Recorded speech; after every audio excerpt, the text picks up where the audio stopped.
Hello friends, स्वागत है मेरे YouTube channel AB technical classes में। और मैं हूं भावेश बारसकर। टर्नर फिटर और मशीनिस्ट के 60 प्लस प्रीवियस ईयर क्वेश्चन में से आज हम इस वीडियो में और एक क्वेश्चन पेपर को सॉल्व करेंगे। अगर आपने इसके पहले के वीडियो नहीं देखे हैं तो मैंने उनकी लिंक डिस्क्रिप्शन बॉक्स में दी हुई है, आप वहाँ पर जाके वो वीडियो को देख सकते हैं। इसरो का जब भी कोई पेपर होता है तो इसरो हमेशा मतलब जो प्रीवियस ईयर क्वेश्चन पेपर होते हैं उसमें से 60 to 70% क्वेश्चन अपने प्रीवियस ईयर क्वेश्चन पेपर में से मिल जाते हैं आसानी से। लेकिन मैं आपको एक बात और बताता हूँ कि जो जितने भी मेरे पास में टर्नर फिटर और मशीनिस्ट के जो प्रीवियस ईयर के जो क्वेश्चन पेपर है 60 प्लस, अगर आप उन सभी क्वेश्चन पेपर को रीड करते हैं और उन सभी क्वेश्चन पेपर के वीडियोज़ को अगर आप अच्छे से पूरे वीडियो को वॉच करते हैं तो आपके 80% से ज़्यादा आपके जो क्वेश्चन है वो आपको इसी नोट्स में से मिल जाएंगे, क्योंकि आपको इससे ज़्यादा इंपॉर्टेंट नोट्स कोई भी प्रोवाइड नहीं करा सकता। तो इसलिए आप इन सभी को प्रीवियस ईयर क्वेश्चन पेपर को वॉच करो, अच्छे से इसको रीड करना, और मैं बहुत जल्दी इन क्वेश्चन पेपर को आपको प्रोवाइड कराने वाला हूँ। तो चलिए आज का क्वेश्चन पेपर देखते हैं दोस्तों। ये इसरो एलपीएससी का क्वेश्चन पेपर है जो 4 मार्च 2018 को हुआ था, जिसमें जो टाइमिंग था वो 2 घंटे का दिया हुआ था और जो मैक्सिमम मार्क है दोस्तों वो 300 था। और जो इसमें number of question, total number of question 75 है। तो प्रत्येक क्वेश्चन दोस्तों 4 नंबर का है। और इसरो के सभी क्वेश्चन पेपर जो होते हैं उसमें नेगेटिव मार्किंग होती है। तो अगर एक क्वेश्चन गलत होगा तो उसमें 1 नंबर आपका माइनस हो जाएगा। तो ये बात हमेशा जब भी अगर आपको इसरो का कोई क्वेश्चन पेपर अगर देने जाते हो तो इस बात को हमेशा याद रखिए। अगर आपको कोई क्वेश्चन अगर आपको नहीं पता है तो उसको छोड़ के आ जाइए, क्योंकि इसमें नेगेटिव मार्किंग होती है। अगर आपका कोई क्वेश्चन गलत होगा तो आपका 1 नंबर माइनस हो जाएगा। तो चलिए दोस्तों क्वेश्चन देखते हैं।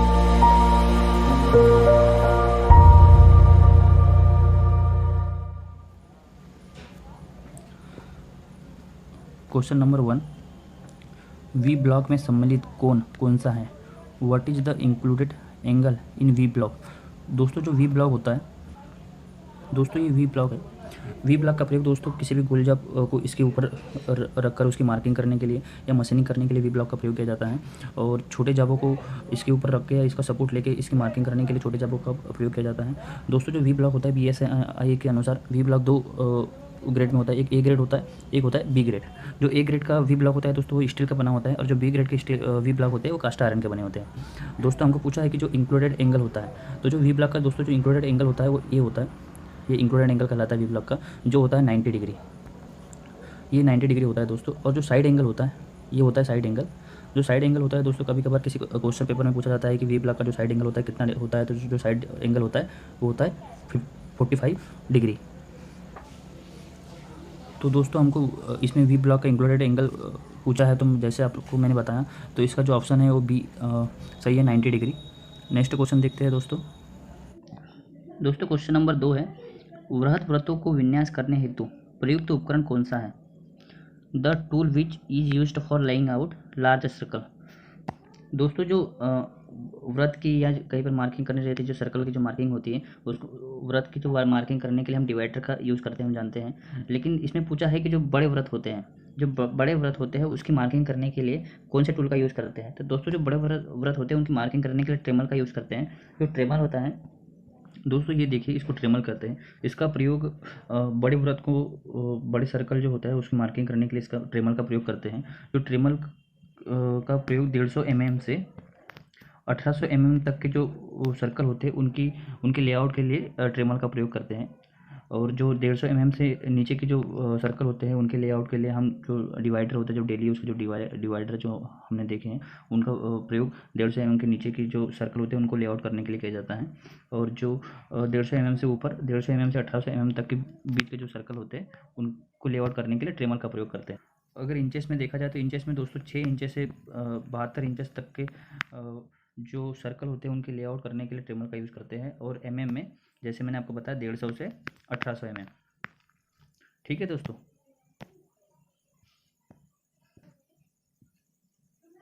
तो दोस्तों जो इसका आंसर है वो ये हो जाएगा, क्योंकि ट्रेमल का प्रयोग बड़े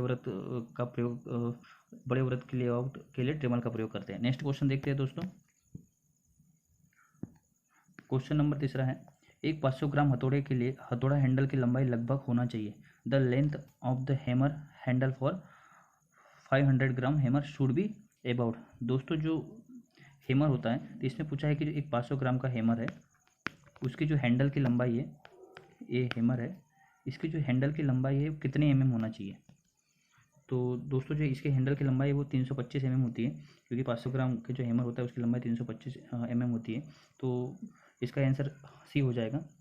और दोस्तों एक एप्रॉक्स एक रीडिंग आती है, जैसे अगर हमको पता नहीं होता कि 325 mm, जैसे अगर आपको पता नहीं है कि जैसे किसी क्वेश्चन ने आपको पूछ लिया कि 200 ग्राम का एक हैमर है तो उसके हैंडल की लंबाई कितनी होगी, तो मैं आपको एप्रॉक्स इसमें आ जाएगा। जैसे अगर आप 200 इंटू 1.5 करोगे तो जो आंसर आएगा, तो जो आपका इसमें जो आंसर दिया रहेगा वो अप्रॉक्स उसके क्लोज आ जाएगा। तो आप उससे मतलब इसे सॉल्व करके आप उसको निकाल सकते हैं, तो आपका आंसर सही आएगा। क्योंकि मैंने इसको ट्राई किया है और इसका आंसर भी आता है, लेकिन एकदम तकरीब पूरा फिक्स वो नहीं आएगा। जैसे इसमें 500 है इंटू 1.5 अगर मैं करता हूँ तो इसका 330 अप्रॉक्स आएगा। तो इसमें जो हमको देखना है कि जैसे अगर ये उस कंडीशन में करना है जैसे हमको पता नहीं होता है, तो इसमें जैसे 330 आया तो अप्रॉक्स कितना है 325। तो इस प्रकार से वैसे ही जैसे अगर किसी क्वेश्चन में आपको पूछ लिया कि 250 ग्राम का एक हैमर है, उसके हैंडल की लंबाई कितनी है, तो इसमें 250 इंटू 1.5 का ये करेंगे तो जो भी आंसर आएगा तो अप्रॉक्स क्लोज उसके आंसर आ जाता है। तो आप उसको यूज़ कर सकते हैं, लेकिन ये उसी कंडीशन में आपको यूज़ करना है जब आपको पता नहीं होगा। तो इसका आंसर दोस्तों हो जाएगा तीसरे का आंसर सी है। नेक्स्ट क्वेश्चन देखते हैं दोस्तों।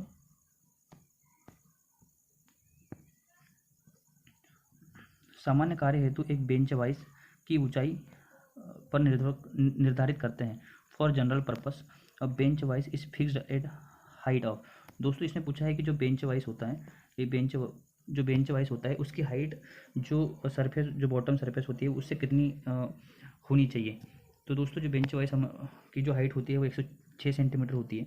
और किसी क्वेश्चन में पूछ लेते हैं कि जो बेंच वाइज की जनरल पर्पस के लिए जो हाइट होती है कितने फुट रखी जाती है। तो अगर हम फुट की बात करें तो दोस्तों 3.5 फीट हाइट रखनी चाहिए। जो नीचे का जो धरातल रहता है, जो जहाँ पर मेज टिकी रहती है, वहाँ से अगर हम चेक करते हैं, जैसे ये मेज है अगर, तो यहाँ से ये सरफेस है, तो दोस्तों यहाँ से हाइट चेक करते हैं। यहाँ से जैसे ये वाइस है तो वाइस के टॉप सरफेस तक की, तो ये जो हाइट है 106 सेंटीमीटर होना चाहिए।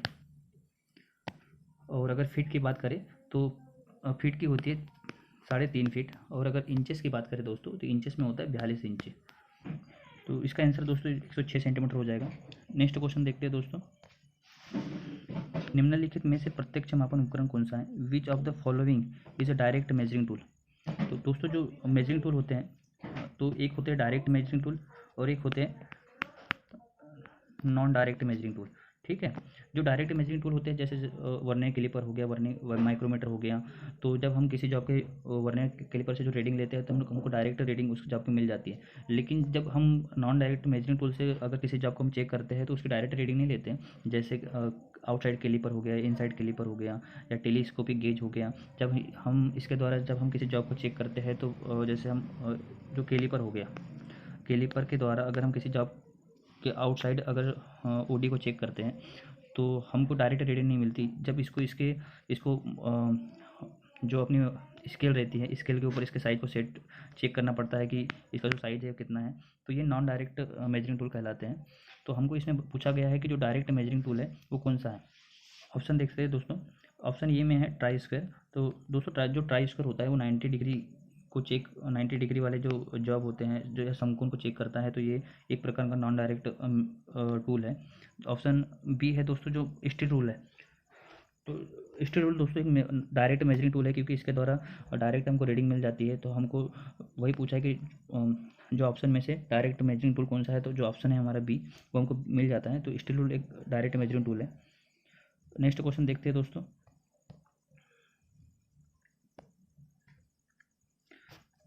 खालिस्तान के मापन हेतु ट्राई स्क्वायर प्रयुक्त करते हैं। Try square is used to measure. दोस्तों जो ट्राई स्क्वायर होता है वो एल आकार में बना होता है, और जो ट्राई स्क्वायर का प्रयोग किया जाता है उसको किसी जॉब को समकोण में सेट करने के लिए, या फिर 90 डिग्री को चेक करने के लिए किया जाता है, या फिर समांतर या फिर मार्किंग करने के लिए 90 डिग्री में लाइनिंग को खींचने के लिए हम ट्राई स्क्वायर का प्रयोग करते हैं। तो इसमें ऑप्शन देखते हैं दोस्तों। न्यूनकोण दोस्तों ट्राई स्क्वायर का कभी भी एडजस्ट नहीं कर सकते हैं कि जैसे अगर ये एल प्रकार का होता है तो इसको हम इस टाइप से सेट कर ले, तो इस कभी नहीं होता है। तो इसलिए हम जो ए ऑप्शन ये है वो बिल्कुल नहीं है। तो ऑप्शन बी देखते हैं दोस्तों, राइट एंगल। ऑप्शन बी बिल्कुल सही है, क्योंकि जो ट्राई स्क्वायर होता है वो 90 डिग्री को चेक करने के लिए किया जाता है, या फिर जॉब को 90 डिग्री में सेट करने के लिए किया जाता है। तो जो ऑप्शन बी है हमारा बिल्कुल सही है। और जो ऑब्टूटिव एंगल है तो दोस्तों ये भी गलत है, हमको हमारा जो आंसर है ऑप्शन बी में मिल जाता है, तो इसका आंसर बी सही है। नेक्स्ट क्वेश्चन देखते हैं दोस्तों, क्वेश्चन नंबर 7 है, वर्नियर बेवल प्रोटेक्टर एक लघुत्तम कंपाउंड कौन सा है? The list count of vernier bevel protector. दोस्तों इसमें वर्नियर बेवल प्रोटेक्टर का लिस्ट काउंट पूछा है, तो हम जानते हैं कि जो वर्नियर बेवल प्रोटेक्टर है उसका जो यूज़ होता है वो कोण मापने के लिए किया जाता है। और वर्नियर बेवल प्रोटेक्टर के द्वारा हम 5 मिनट की एक्यूरेसी में कोण चेक करते हैं, जो कि हमको ऑप्शन बी में मिल जाता है। तो इसका आंसर दोस्तों बी है, क्योंकि वर्नियर बेवल प्रोटेक्टर 5 मिनट की एक्यूरेसी में कोण को चेक करता है। नेक्स्ट क्वेश्चन देखते हैं दोस्तों,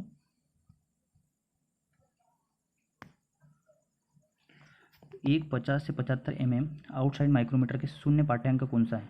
what is the zero reading of 50 to 75 mm outside micrometer. दोस्तों जो आउटसाइड माइक्रोमीटर होते हैं वो एक रेंज में मिलते हैं, और वो 25 mm के रेंज में मिलते हैं। जैसे एक होता है 0 से 25 mm, फिर होता है 25 से 50 mm, फिर होता है 50 से 75 mm। इस प्रकार से जैसे हमको अगर 125 से होता है 150, जिस साइड का हमको डाया चेक करना पड़ता है तो हमको 25 mm की रेंज में मिलते हैं। जैसे हमको अगर 160 का डाया चेक करना है तो हमको 150 से 175 वाले रेंज वाले माइक्रोमीटर, आउटसाइड माइक्रोमीटर का यूज़ करना पड़ेगा, तो हम 160 वाले डाई को चेक कर सकते हैं। इस प्रकार दोस्तों जो आउटसाइड माइक्रोमीटर वो एक रेंज में मिलते हैं। इसमें हमको पूछा है कि एक 50 से 75 वाला जो एक आउटसाइड माइक्रोमीटर है तो इसकी शून्य रीडिंग कौन सी है? तो दोस्तों जो शून्य रीडिंग होती है वो 50 mm है, जो कि हमको ऑप्शन डी में मिल जाता है। जैसे अगर आपको अगर किसी ऑप्शन ने पूछ लिया कि 75 से 100 mm का एक आउटसाइड माइक्रोमीटर है तो उसकी जो जीरो रीडिंग है कौन सी है? तो दोस्तों जैसे 50 से 75 वाला जो आउटसाइड माइक्रोमीटर उसकी जीरो रीडिंग 50 है, तो उसी प्रकार से जो 75 से 100 वाला जो जीरो रीडिंग है वो 75 कहलाएगी। इसका आंसर आपका 75 है, क्योंकि ये 75 से 100 के बीच की जितनी भी रीडिंग होगी वो इसको चेक करेगा। 75 से नीचे की रीडिंग चेक नहीं कर सकता, इसलिए इसकी जो जीरो रीडिंग होगी वो 75 होगी। लेकिन हमको 50 से 75 पूछा है, तो इसमें जो 50 से 75 वाला जो आउटसाइड माइक्रोमीटर है तो ये 50 mm इसका जीरो रीडिंग होगा, क्योंकि 50 के नीचे इस आउटसाइड माइक्रोमीटर के द्वारा चेक नहीं कर सकते हैं।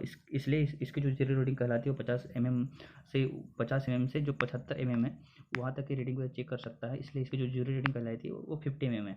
तो इसका जो आंसर हो जाएगा दोस्तों डी है। नेक्स्ट क्वेश्चन देखते हैं दोस्तों, ऑप्शन में पूछा है एक मैट्रिक आउटसाइड माइक्रोमीटर को थ्रेडेड स्पिंडल है जिसके पिच होता है। Metric outside micrometer has a threaded spindle with a pitch. दोस्तों जो माइक्रोमीटर होता है उसके अंदर जो स्पिंडल होता है तो उसके ऊपर आउटसाइड थ्रेड कटी होती है, जो मैट्रिक थ्रेड कटी होती है। तो इसमें पूछा है कि जो स्पिंडल के ऊपर जो थ्रेड कटी होती है वो कौन से पिच की होती है? तो जो दोस्तों जो मैट्रिक आउटसाइड माइक्रोमीटर होता है उसके स्पिंडल के ऊपर 0.05 mm पिच की थ्रेड कटी होती है। और जो ब्रिटिश माइक्रोमीटर होता है, जो ब्रिटिश आउटसाइड माइक्रोमीटर होता है उसके ऊपर 1/40 इंच टीपीआई कटी होती है। तो हमको दोस्तों इसमें मैट्रिक आउटसाइड माइक्रोमीटर के बारे में पूछा है, तो मैट्रिक आउटसाइड माइक्रोमीटर के ऊपर कौन सी थ्रेड कटी होती है? 0.5 mm पिच की। तो इसका जो ऑप्शन है हमको ए ऑप्शन में मिल जाता है, तो इसका आंसर ये हो जाएगा। नेक्स्ट क्वेश्चन देखते हैं दोस्तों,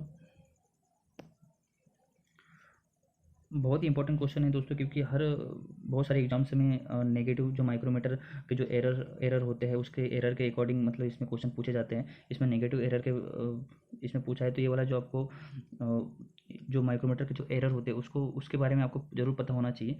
मैं कोशिश करूँगा कि आपको ज़्यादा से ज़्यादा इसमें समझा पाऊँ कम समय के अंदर।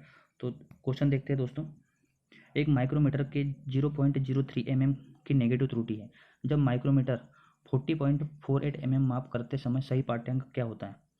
अ micrometer has a negative error of 0.03 mm। What is the correct reading when the micrometer measure 40.48 mm। दोस्तों एक आउटसाइड माइक्रोमीटर है, उस आउटसाइड माइक्रोमीटर के द्वारा 40.48 जॉब की रीडिंग मिली है, और कहा है कि उसमें एक 0.03 mm की नेगेटिव एरर है। तो हमको इसमें पूछा है कि सही रीडिंग क्या होगी।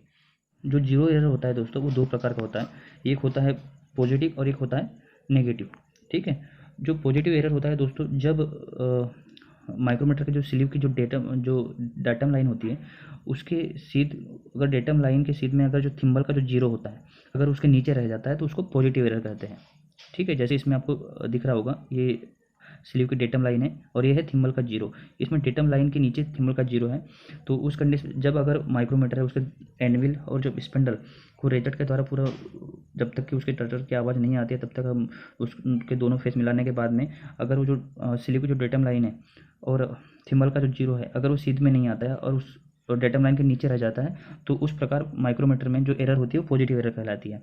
अगर हम किसी माइक्रोमीटर के स्पिंडल और एनविल के दोनों फेस मिलाने पर जो स्लीव की जो डेटम लाइन होती है उस कंडीशन में अगर जो थिम्बल का जीरो अगर डेटम लाइन से अगर ऊपर चला जाता है तो उसमें जो एरर होती है दोस्तों वो नेगेटिव एरर कहलाती है। तो इस प्रकार इसमें इसमें शो किया हुआ एक में जो ये है पॉजिटिव एरर और ये है नेगेटिव एरर। और हमेशा माइक्रोमीटर इस कंडीशन में होना चाहिए कि जब भी हम माइक्रोमीटर के एनविल और स्पेंडल के दोनों फेस को पूरा एकदम शर्ट मतलब दोनों को चिपकाने के बाद में जब तक कि रेचट के द्वारा अगर प्रेस करते हैं और जब तक वो रेचट में से टर्टर की आवाज़ नहीं आती है तब तक कि हम उसको प्रेस करने के बाद में अगर इन दोनों का जो जैसे डाटम लाइन का जो जीरो है और थिम्बल का जीरो अगर सीध में आता है तो जो माइक्रोमीटर कहलाता है वो एकदम सही माइक्रोमीटर होता है। और अगर उसका जो जीरो है थिम्बल का अगर ऊपर है नीचे होता है तो उसमें एरर होती है। तो दोस्तों हमको इसमें नेगेटिव एरर के बारे में पूछा है। जैसे कि मैंने आपको अभी बताया, जब नेगेटिव एरर होता है, जब किसी माइक्रोमीटर में नेगेटिव एरर होती है तो उसको जो मेन रीडिंग होती है उसमें जोड़ना पड़ता है। और अगर किसी माइक्रोमीटर में पॉजिटिव एरर होती है तो उसकी जो मेन रीडिंग होती है तो मेन रीडिंग में से पॉजिटिव एरर को घटाना पड़ता है। तो हमको इसमें नेगेटिव एरर दिया हुआ है तो इसमें जो मेन रीडिंग कितनी है 40.48 और नेगेटिव एरर कितना दिया है कि नेगेटिव एरर है 0.03। तो इसकी जो एक्चुअल रीडिंग होगी वो होगी 40.51 mm। ठीक है दोस्तों, तो इसका आंसर भी सही हो जाएगा क्योंकि एक छोटे सा चीज़ आपको याद रखना है कि अगर आपको किसी भी क्वेश्चन में अगर आपको एरर के बारे में माइक्रोमीटर के एरर के बारे में पूछता है और कहा जाता है कि उस माइक्रोमीटर में नेगेटिव एरर है तो आपको सिर्फ याद रखना है कि अगर आपको नेगेटिव एरर के बारे में पूछा है तो आपको उसको मेन रीडिंग में जोड़ना है और अगर आपको पॉजिटिव एरर के बारे में पूछा है तो आपको उसको मेन रीडिंग में से घटाना है। सिर्फ एक इतनी सिंपल सी छोटी सी चीज़ आपको याद रखना है और कुछ नहीं। एक फिलर गेज खालिस्तान हेतु प्रयुक्त करते हैं। अब filler gauge is used for, दोस्तों इसमें ऑप्शन में दिया है। हम जानते हैं कि जो फिलर गेज का जो ये क्वेश्चन है बहुत सारे प्रीवियस ईयर क्वेश्चन में पूछा गया है और हमेशा ये क्वेश्चन हर दूसरे क्वेश्चन पेपर में ये रिपीट क्वेश्चन होता है। तो हम जानते हैं कि जो फिलर गेज होता है उसका प्रयोग दो मैचिंग पार्टों के बीच में गैप चेक करने के लिए फिलर गेज का प्रयोग करते हैं। तो हमको जो ऑप्शन बी में मिल जाता है दोस्तों, मैचिंग पार्टों के गैप चेक करने के लिए, checking gap between matching part. ठीक है दोस्तों, फिलर गेज का प्रयोग दो मैचिंग पार्टों के बीच में गैप को चेक करने के लिए करते हैं। तो इसका ऑप्शन बी हो जाएगा। नेक्स्ट क्वेश्चन देखते हैं दोस्तों, प्लग गेज के गो साइड के डायमीटर खालिस्तान के समान होंगे। Go side of the plug gauge will have the diameter equal to. दोस्तों जो प्लग गेज होता है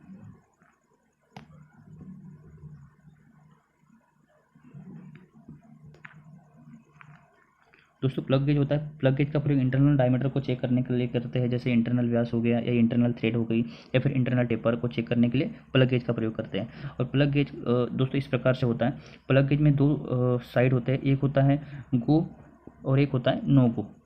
ठीक है दोस्तों, तो जो गो सिरा होता है वो प्लग गेज का जो गो सिरा होता है वो मिनिमम डायमीटर को चेक करता है और जो नो गो सिरा होता है दोस्तों वो करता है मैक्सिमम डायमीटर को। ठीक है, जैसे दोस्तों कोई होल है, ये होल है, इस होल को चेक करना है। अगर आपको इस होल को चेक करना है तो दोस्तों होल को चेक करने के लिए प्लग गेज का प्रयोग करेंगे। जैसे ये होल 20 mm का हमको बनाना है, 20 mm का प्लग गेज है, ये प्लग गेज है। ठीक है, अब इस 20 mm को बनाना है। ये जैसे हमने मशीनिंग करी, इसमें कट लगाया तो इसका जो साइज हो गया वो 19.5 है ना, 19.5 बना। उसके बाद में हमने इसके गो सिरे को लगाया तो गो सिरा नहीं गया, नाट गो सिरे को लगाया, नाट गो सिरा नहीं गया। ठीक है, उसके बाद में फिर हमने इसमें कट लगाया तो इसका जो साइज बन गया वो 20 बन गया। 20 बना दोस्तों तो क्या होगा, तो इसमें गो सिरा चला गया, तो गो सिरा चला गया और फिर नाट गो सिरा नहीं जाता है। तो ये जो नाटको सिरा नहीं है तो ये जॉब एक्सेप्ट, मतलब ये जो जॉब है एकदम करेक्ट कंडीशन में बना है। लेकिन दोस्तों अगर इसमें अगर हमसे गलती से अगर कट जैसे ज़्यादा हो जाता है या फिर मशीन की त्रुटि की वजह से अगर ये साइज अगर ज़्यादा बन जाता है, जैसे 20.5 चला या थोड़ा सा ज़्यादा बन गया, और जब इसमें नाटको सिरा चला जाता है, नाटको सिरा चला जाता है तो उसके बाद में हम इसको कम तो कर नहीं सकते क्योंकि होल का साइज़ बढ़ गया है। होल का साइज़ अगर हम कम है तो उसको बढ़ा सकते हैं, लेकिन अगर ज़्यादा बन गया तो उसको कम नहीं कर सकते। तो अगर इसमें नाटको अगर सिरा चल जाता है तो वो जॉब रिजेक्ट माना जाता है। तो इसलिए जो जॉब का साइज़ है, इसलिए जो प्लग गेज होता है, उसका जो नाटको होता है वो बड़े साइज़ में बना जाता है, क्योंकि अगर किसी भी जॉब में अगर नाटको चला जाता है तो वो जो जॉब होता है वो रिजेक्ट माना जाता है। और जो गो होता है उसका जो साइज़ होता है वो मिनिमम इसमें होता है। तो इसमें हमको जो ऑप्शन में पूछा है कि प्लग गेज का जो गो सिरा होता है किस साइज़ में होता है, तो दोस्तों जो प्लग गेज का जो गो सिरा होता है मिनिमम साइज़ में होता है, जो कि हमको ऑप्शन सी में मिल जाता है, minimum size of the job. और अगर दोस्तों अगर हमको किसी ऑप्शन में अगर रिंग गेज के बारे में अगर पूछा जाता तो रिंग गेज का प्रयोग दोस्तों जॉब के बाहरी डायमीटर को चेक करने के लिए किया जाता है, जैसे बाहरी बॉडी को चेक करने के लिए इसका प्रयोग किया जाता है। तो जैसे ये बाहर का जॉब है, अगर हम इसमें कट लगाते हैं तो जैसे अगर इसका हमको 20 mm की इसमें बनाना है, जैसे 21 mm हो गया तो हम इसमें वापस कट लगा सकते हैं। अगर ये 20 बन गया तो ये इसमें गो गेज चला जाएगा, ठीक है, नो गो नहीं जाएगा। लेकिन अगर ये 19.5 बन गया ये जॉब, तो दोस्तों इसको हम 19.5 से 20 तो कर नहीं सकते ओडी को, है ना, लेकिन 20 mm जो 21 mm से हम 20 कर सकते हैं, लेकिन कम से ज़्यादा नहीं कर सकते। तो इसलिए जो अगर रिंग गेज हो गया, जो रिंग गेज होता है उसका जो गो सिरा होता है वो होता है हाई लिमिट में, ठीक है। और जो रिंग गेज का जो नो गो सिरा होता है वो होता है लो लिमिट में, ठीक है। तो इसमें दोस्तों अपोजिट होता है, प्लग गेज का गो सिरा होता है लो लिमिट में और नो गो सिरा होता है हाई लिमिट में। और जो रिंग गेज होता है उसका जो गो सिरा होता है वो होता है इसका उसके अपोजिट। तो हमको इसमें प्लग गेज के बारे में पूछा है, तो प्लग गेज का जो गो सिरा होता है minimum size of the job. Next question देखते हैं दोस्तों, निरीक्षण कमरे में गेजों को किस मानक ताप में सुरक्षित रखते हैं? At what standard temperature are the gauge kept in the inspection room? दोस्तों जो स्टैंडर्ड गेज होते हैं जैसे स्लिप गेज वगैरह, तो इनको एक रूम जो स्टैंडर्ड टेम्परेचर पर रखा जाता है, क्योंकि ये बहुत ही एक प्रिसाइज साइज में बने होते हैं। अगर इनको स्टैंडर्ड टेम्परेचर में अगर हम नहीं रखेंगे, किसी भी जो जॉब होता है, ये जो गेजेस होते हैं अगर हमको इनको अगर स्टैंडर्ड टेम्परेचर में नहीं रखेंगे तो जो उनके साइजेस होते हैं उनमें डिफरेंसेस आना शुरू हो जाते हैं। तो इनको हमेशा एक स्टैंडर्ड टेम्परेचर में रखना चाहिए। तो इसमें वही पूछा है कि जो कमरे का जो स्टैंडर्ड जो गेजेस रखे जाते हैं जिस कमरे में, उसका जो स्टैंडर्ड जो टेम्परेचर होता है वो कितना होता है। तो दोस्तों जो स्टैंडर्ड टेम्परेचर होता है वो 20 डिग्री होता है। और ये बहुत बार क्वेश्चन दोस्तों बहुत सारे प्रीवियस ईयर क्वेश्चन में आ गया है, तो ये बहुत ही इंपॉर्टेंट है। तो इसका जो आंसर है वो 20 डिग्री है, ठीक है दोस्तों। जो स्टैंडर्ड टेम्परेचर होता है वो 20 डिग्री होता है। 20 डिग्री स्टैंडर्ड टेम्परेचर पे हम जो गेजेस होते हैं तो उन गेजेस को हम इंस्पेक्शन रूम में रखते हैं, ठीक है। नेक्स्ट क्वेश्चन देखते हैं दोस्तों, एक निर्देश गेज की परिशुद्धता होती है, एक्यूरेसी ऑफ रेफरेंस गेज। दोस्तों बीएसआई के अनुसार 4 प्रकार के गेज होते हैं, ठीक है, 1, 2, 3 और 4। दोस्तों एक होता है ग्रेड 0, एक होता है ग्रेड 0 और एक होता है ग्रेड फर्स्ट और एक होता है दोस्तों ग्रेड सेकंड, शायद आपको पता होगा। तो इसमें हमको पूछा है रेफरेंस गेज। तो दोस्तों जो रेफरेंस गेजेस होते हैं वो ग्रेड सबसे बहुत हाई एक्यूरेट गेजेस होते हैं, जो होता है ग्रेड 0 वाले। और उससे जो कम होते हैं दोस्तों 0 वाले होते हैं, फिर उससे जो कम होते हैं ग्रेड फर्स्ट वाले होते हैं, और सबसे जो कम होते हैं वो ग्रेड सेकंड वाले होते हैं। इसके पहले वाले पेपर में दोस्तों हमको पूछा गया था कि ग्रेड जो सेकंड वाला है उसका प्रयोग काय के लिए किया जाता है, तो उसका प्रयोग दोस्तों वर्कशॉप में किया जाता है, इसका प्रयोग टूल रूम में किया जाता है, इसका प्रयोग दोस्तों इंस्पेक्शन कार्यों के लिए किया जाता है। और 00 होता है जो दोस्तों इसका प्रयोग किया जाता है रेफरेंस कार्यों के लिए। तो हमको इसी के बारे में पूछा है कि जो रेफरेंस कार्यों के लिए जो गेजेस होते हैं उनकी एक्यूरेसी कितनी होती है, तो उसकी एक्यूरेसी दोस्तों 0.000 mm होती है। तो इसका जो ऑप्शन डी है वो एकदम बिल्कुल सही है। नेक्स्ट क्वेश्चन देखते हैं दोस्तों, नेक्स्ट क्वेश्चन भी दोस्तों गेजेस से रिलेटेड है। स्लिप गेज की कठोरता निम्न होनी चाहिए, hardness of slip gauge should be. दोस्तों जो स्लिप गेज होती है उसकी जो हार्डनेस होती है वो हमेशा मतलब हाई रखी जाती है। तो इसमें वही पूछा है कि स्लिप गेज की हार्डनेस कितनी होनी चाहिए। तो दोस्तों जो स्लिप गेज की जो हार्डनेस होती है वो 63 HRC होती है। दोस्तों जो HRC होती है ये एक हार्डनेस की यूनिट है। जैसे जो हार्डनेस 4 प्रकार की होती है, एक होती है रॉकवेल, एक होती है विकर, फिर एक होती है ब्रेनर और एक होती है शोर मेथड, ठीक है। तो इस प्रकार और इनकी एक यूनिट होती है, जैसे इसमें HRC है, किसी इसमें आपको HR भी देखने को मिला होगा, किसी इसमें HR भी होता है दोस्तों, है ना। तो एक हार्डनेस की यूनिट होती है। तो इसमें जो आंसर है वो ए हो जाएगा, क्योंकि जो स्लिप गेज होती है वो कि जो स्लिप गेज की जो हार्डनेस होती है वो 63 HRC होती है। ठीक है, नेक्स्ट क्वेश्चन दोस्तों, भारतीय मानकों के अनुसार स्लिप गेज के विशिष्ट सेट प्रयुक्त करते हैं जिसमें खंड शामिल है। As per Indian standard special set of slip gauge is used consisting of. दोस्तों ये भी गेज से रिलेटेड ही क्वेश्चन है। जो दोस्तों जो स्लिप गेज होते हैं उनमें जो उनके बॉक्से होते हैं दोस्तों, तो ये अलग अलग सेट में पाए जाते हैं। एक होता है एक 81 का सेट होता है, एक होता है 112 का सेट होता है। ठीक है, इस प्रकार से दोस्तों ये सेट में पाए जाते हैं। एक 49 का सेट होता है ना।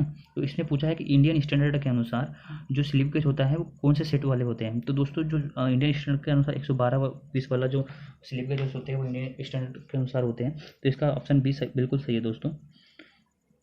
वैसे अलग अलग सेट के गेजेस होते हैं। 81 वाला भी होता है, 120 वाले होते हैं, एक होता है 49 वाला होता है, एक 112 वाला होता है। लेकिन हमको इंडियन स्टैंडर्ड के अनुसार जो स्लिप गेज होते हैं वो 112 पीस वाला होता है। तो आंसर भी सही है इसका। नेक्स्ट क्वेश्चन है दोस्तों, भरण की न्यूनतम संभव दर प्रदान करेंगे। The lowest possible rate of feed will give. दोस्तों क्वेश्चन ने पूछा है कि आप कोई जॉब है, ये जग है, जग में जॉब बना हुआ है। इसमें पूछा है कि हम कम से कम जो मिनिमम हो सके वो फीड देने के बाद में तो सरफेस फिनिश क्या होगी। तो दोस्तों अगर हम सबसे जितनी पॉसिबल हो सके अगर सबसे कम अगर हम फीड देंगे तो जो सरफेस फिनिश होगी वो बहुत ही ख़राब होगी, क्योंकि उसके ऊपर ऐसे सर्कल लाइनिंग आना शुरू हो जाएंगे। आपने देखा होगा कि अगर हम बहुत ही कम अगर फिनिश कभी कभार हम फिनिशिंग करते हैं, फिनिशिंग के लिए जब हम कर देते हैं अगर बहुत कम अगर फीड देते हैं तो उसमें ऐसे लाइनिंग आना शुरू हो जाती है। तो उससे क्या मतलब बहुत ख़राब सरफेस हो जाती है। तो इसलिए जो फिनिशिंग के लिए भी जो फीड होती है थोड़ी सी मतलब इतनी फीड देना चाहिए कि हल्का सा मटेरियल पूरी लेंथ जो पूरी जॉब है उसकी पूरी लेंथ में मटेरियल कटे। तो इतनी कम से कम फीड देनी चाहिए। लेकिन इसमें पूछा है कि सबसे कम अगर फीड अगर हम देते हैं तो उसमें उस कंडीशन में सरफेस फिनिश क्या होगी। तो उस कंडीशन में दोस्तों जॉब के ऊपर लाइनिंग आना शुरू हो जाती है। तो उस कंडीशन में जो फिनिश होगी वो बहुत ही बेकार होगी।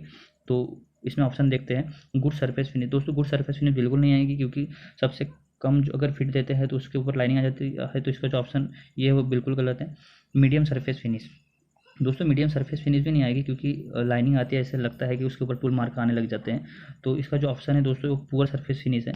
मैं जो आपको अपने को सी ऑप्शन में मिल जाता है, क्योंकि सबसे कम वाली फीड से लाइनिंग आती है, कट मार्क आते, टूल के जो कटिंग मार्क है वो शो होने लग जाते हैं, आपने देखा होगा।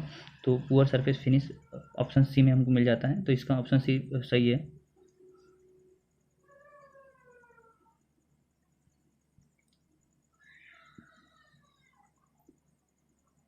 नेक्स्ट क्वेश्चन है दोस्तों, एक M12 इंटू 1.25 थ्रेड एक MS रॉड को काटना है 1.25 क्या निर्दिष्ट करता है।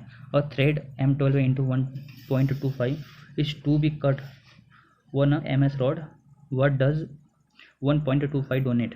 दोस्तों इसमें पूछा है कि एक अगर MS की रॉड है उसके ऊपर M12 इंटू 1.25 की थ्रेड काटेंगे। तो इसमें पूछा है कि जो 1.25 है वो क्या इंडिकेट करता है। तो दोस्तों जो थ्रेड होती है, एक थ्रेड होती है कोर्स थ्रेड, एक होती है फाइन थ्रेड। जो कोर्स थ्रेड होती है वो सिर्फ M के साथ में जो जॉब का साइज होता है या जो थ्रेड का जो साइज होता है वो लिखा जाता है। और एक होती है दोस्तों फाइन थ्रेड। फाइन थ्रेड में क्या होता है कि उसमें जॉब के साइज के साथ में पिच भी लिखी जाती है। जैसे इसमें 1.25 लिखा है तो दोस्तों यह एक प्रकार की फाइन थ्रेड है। तो इसमें पूछा है कि जो 1.25 तो ये 1.25 क्या है, पिच है। ठीक है, तो दोस्तों इसको ये हमको ऑप्शन सी में मिल जाता है, पिच ये हमको ऑप्शन डी में मिल जाता है, थ्रेड की पिच ऑफ थ्रेड। तो दोस्तों जो 1.25 है ये पिच जो थ्रेड की पिच है। तो ऑप्शन डी बिल्कुल सही है दोस्तों। नेक्स्ट क्वेश्चन देखते हैं।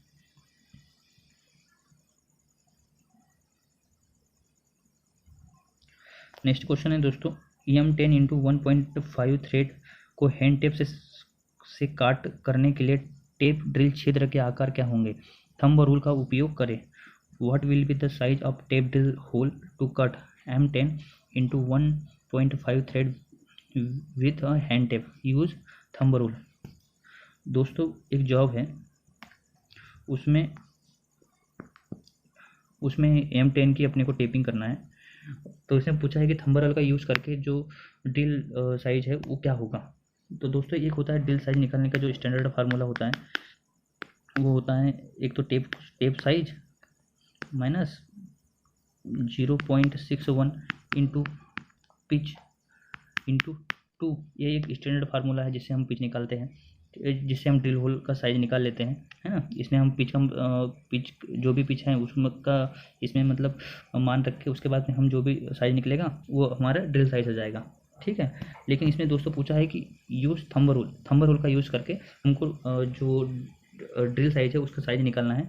दोस्तों थंब रूल में क्या होता है, जो थंब रूल में जो टेप का जो साइज होता है उसमें से डायरेक्ट पिच को माइनस कर दिया जाता है, और जो साइज आता है वही जो होता है वो ड्रिल साइज कहलाता है, ठीक है। तो दोस्तों जो इसका आंसर होगा 8.5 है, जो हमको ऑप्शन सी में मिल जाता है। थंब रूल यही होता है कि जो टेप साइज माइनस पिच, ये इसका साइज होता है। तो इसका आंसर दोस्तों सी हो जाएगा। अगर आपको किसी क्वेश्चन में अगर आपको पूछते हैं कि जैसे M20 कि हमको थ्रेड काटना है, M20 की हमको टेपिंग करना है, तो उसमें ड्रिल साइज क्या होगा। तो दोस्तों जो M20 होता है उसका जो पिच होता है M20 एक कोर्स थ्रेड है और इसकी पिच कितनी हो जाएगी 2.5, और इसको हमको थंब रूल के द्वारा हमको ड्रिल साइज करना है तो कितना होगा 20। जो टेप साइज है 20 और जो पिच है वो कितने 2.5, तो इसका आंसर कितना हो जाएगा 70.50। ठीक है दोस्तों, उम्मीद है आपको समझ में आएगा। नेक्स्ट क्वेश्चन है, इनमें से कौन सा धातु के लिए रिमिंग के दौरान किसी भी शीतक की आवश्यकता नहीं होती। विच one of the following metal does not require any coolant during rhyming. दोस्तों इसमें पूछा है कि हम रिमिंग किसी धातु की रिमिंग करना है और कौन सी धातु में रिमिंग के दौरान में कूलेंट की आवश्यकता नहीं होती है। तो दोस्तों एक ही धातु है, वो होती है कास्ट आयरन। कास्ट आयरन की रिमिंग, कटिंग, ड्रिलिंग, हम कास्ट आयरन के ऊपर कोई भी ऑपरेशन करते हैं तो उसमें किसी प्रकार के कूलेंट की आवश्यकता नहीं होती है। तो दोस्तों इसमें यही पूछा है कि कौन से मेटल पर रिमिंग के लिए कूलेंट की आवश्यकता नहीं होती है, तो इसका आंसर बी है कास्ट आयरन। बाकी एल्यूमिनियम में हम केरोसिन का यूज़ करते हैं, तांबा में जो होता है वो दूसरे कूलेंट का यूज़ करते हैं, स्टील के लिए भी कूलेंट का यूज़ करते हैं, लेकिन कास्ट आयरन के लिए कूलेंट का यूज़ बिल्कुल नहीं करते।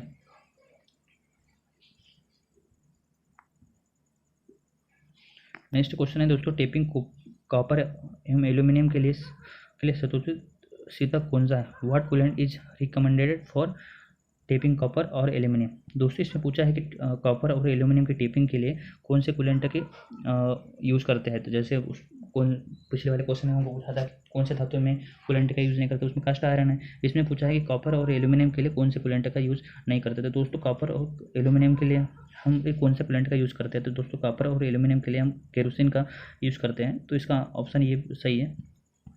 नेक्स्ट क्वेश्चन है दोस्तों, एक छिद्र जो एक घटक के पूर्ण गहनता से नहीं बना हुआ है उसे कहते हैं। A hole which is not made through full depth of a component is known as. दोस्तों इसमें कहा गया है कि एक जॉब है, ये देखिए ये एक जॉब है और इसमें एक ड्रिल होल किया है, ये ड्रिल होल है, लेकिन ये उस जॉब के आर पार नहीं बना हुआ है, ये सिर्फ आधे दूर तक ही बना हुआ है।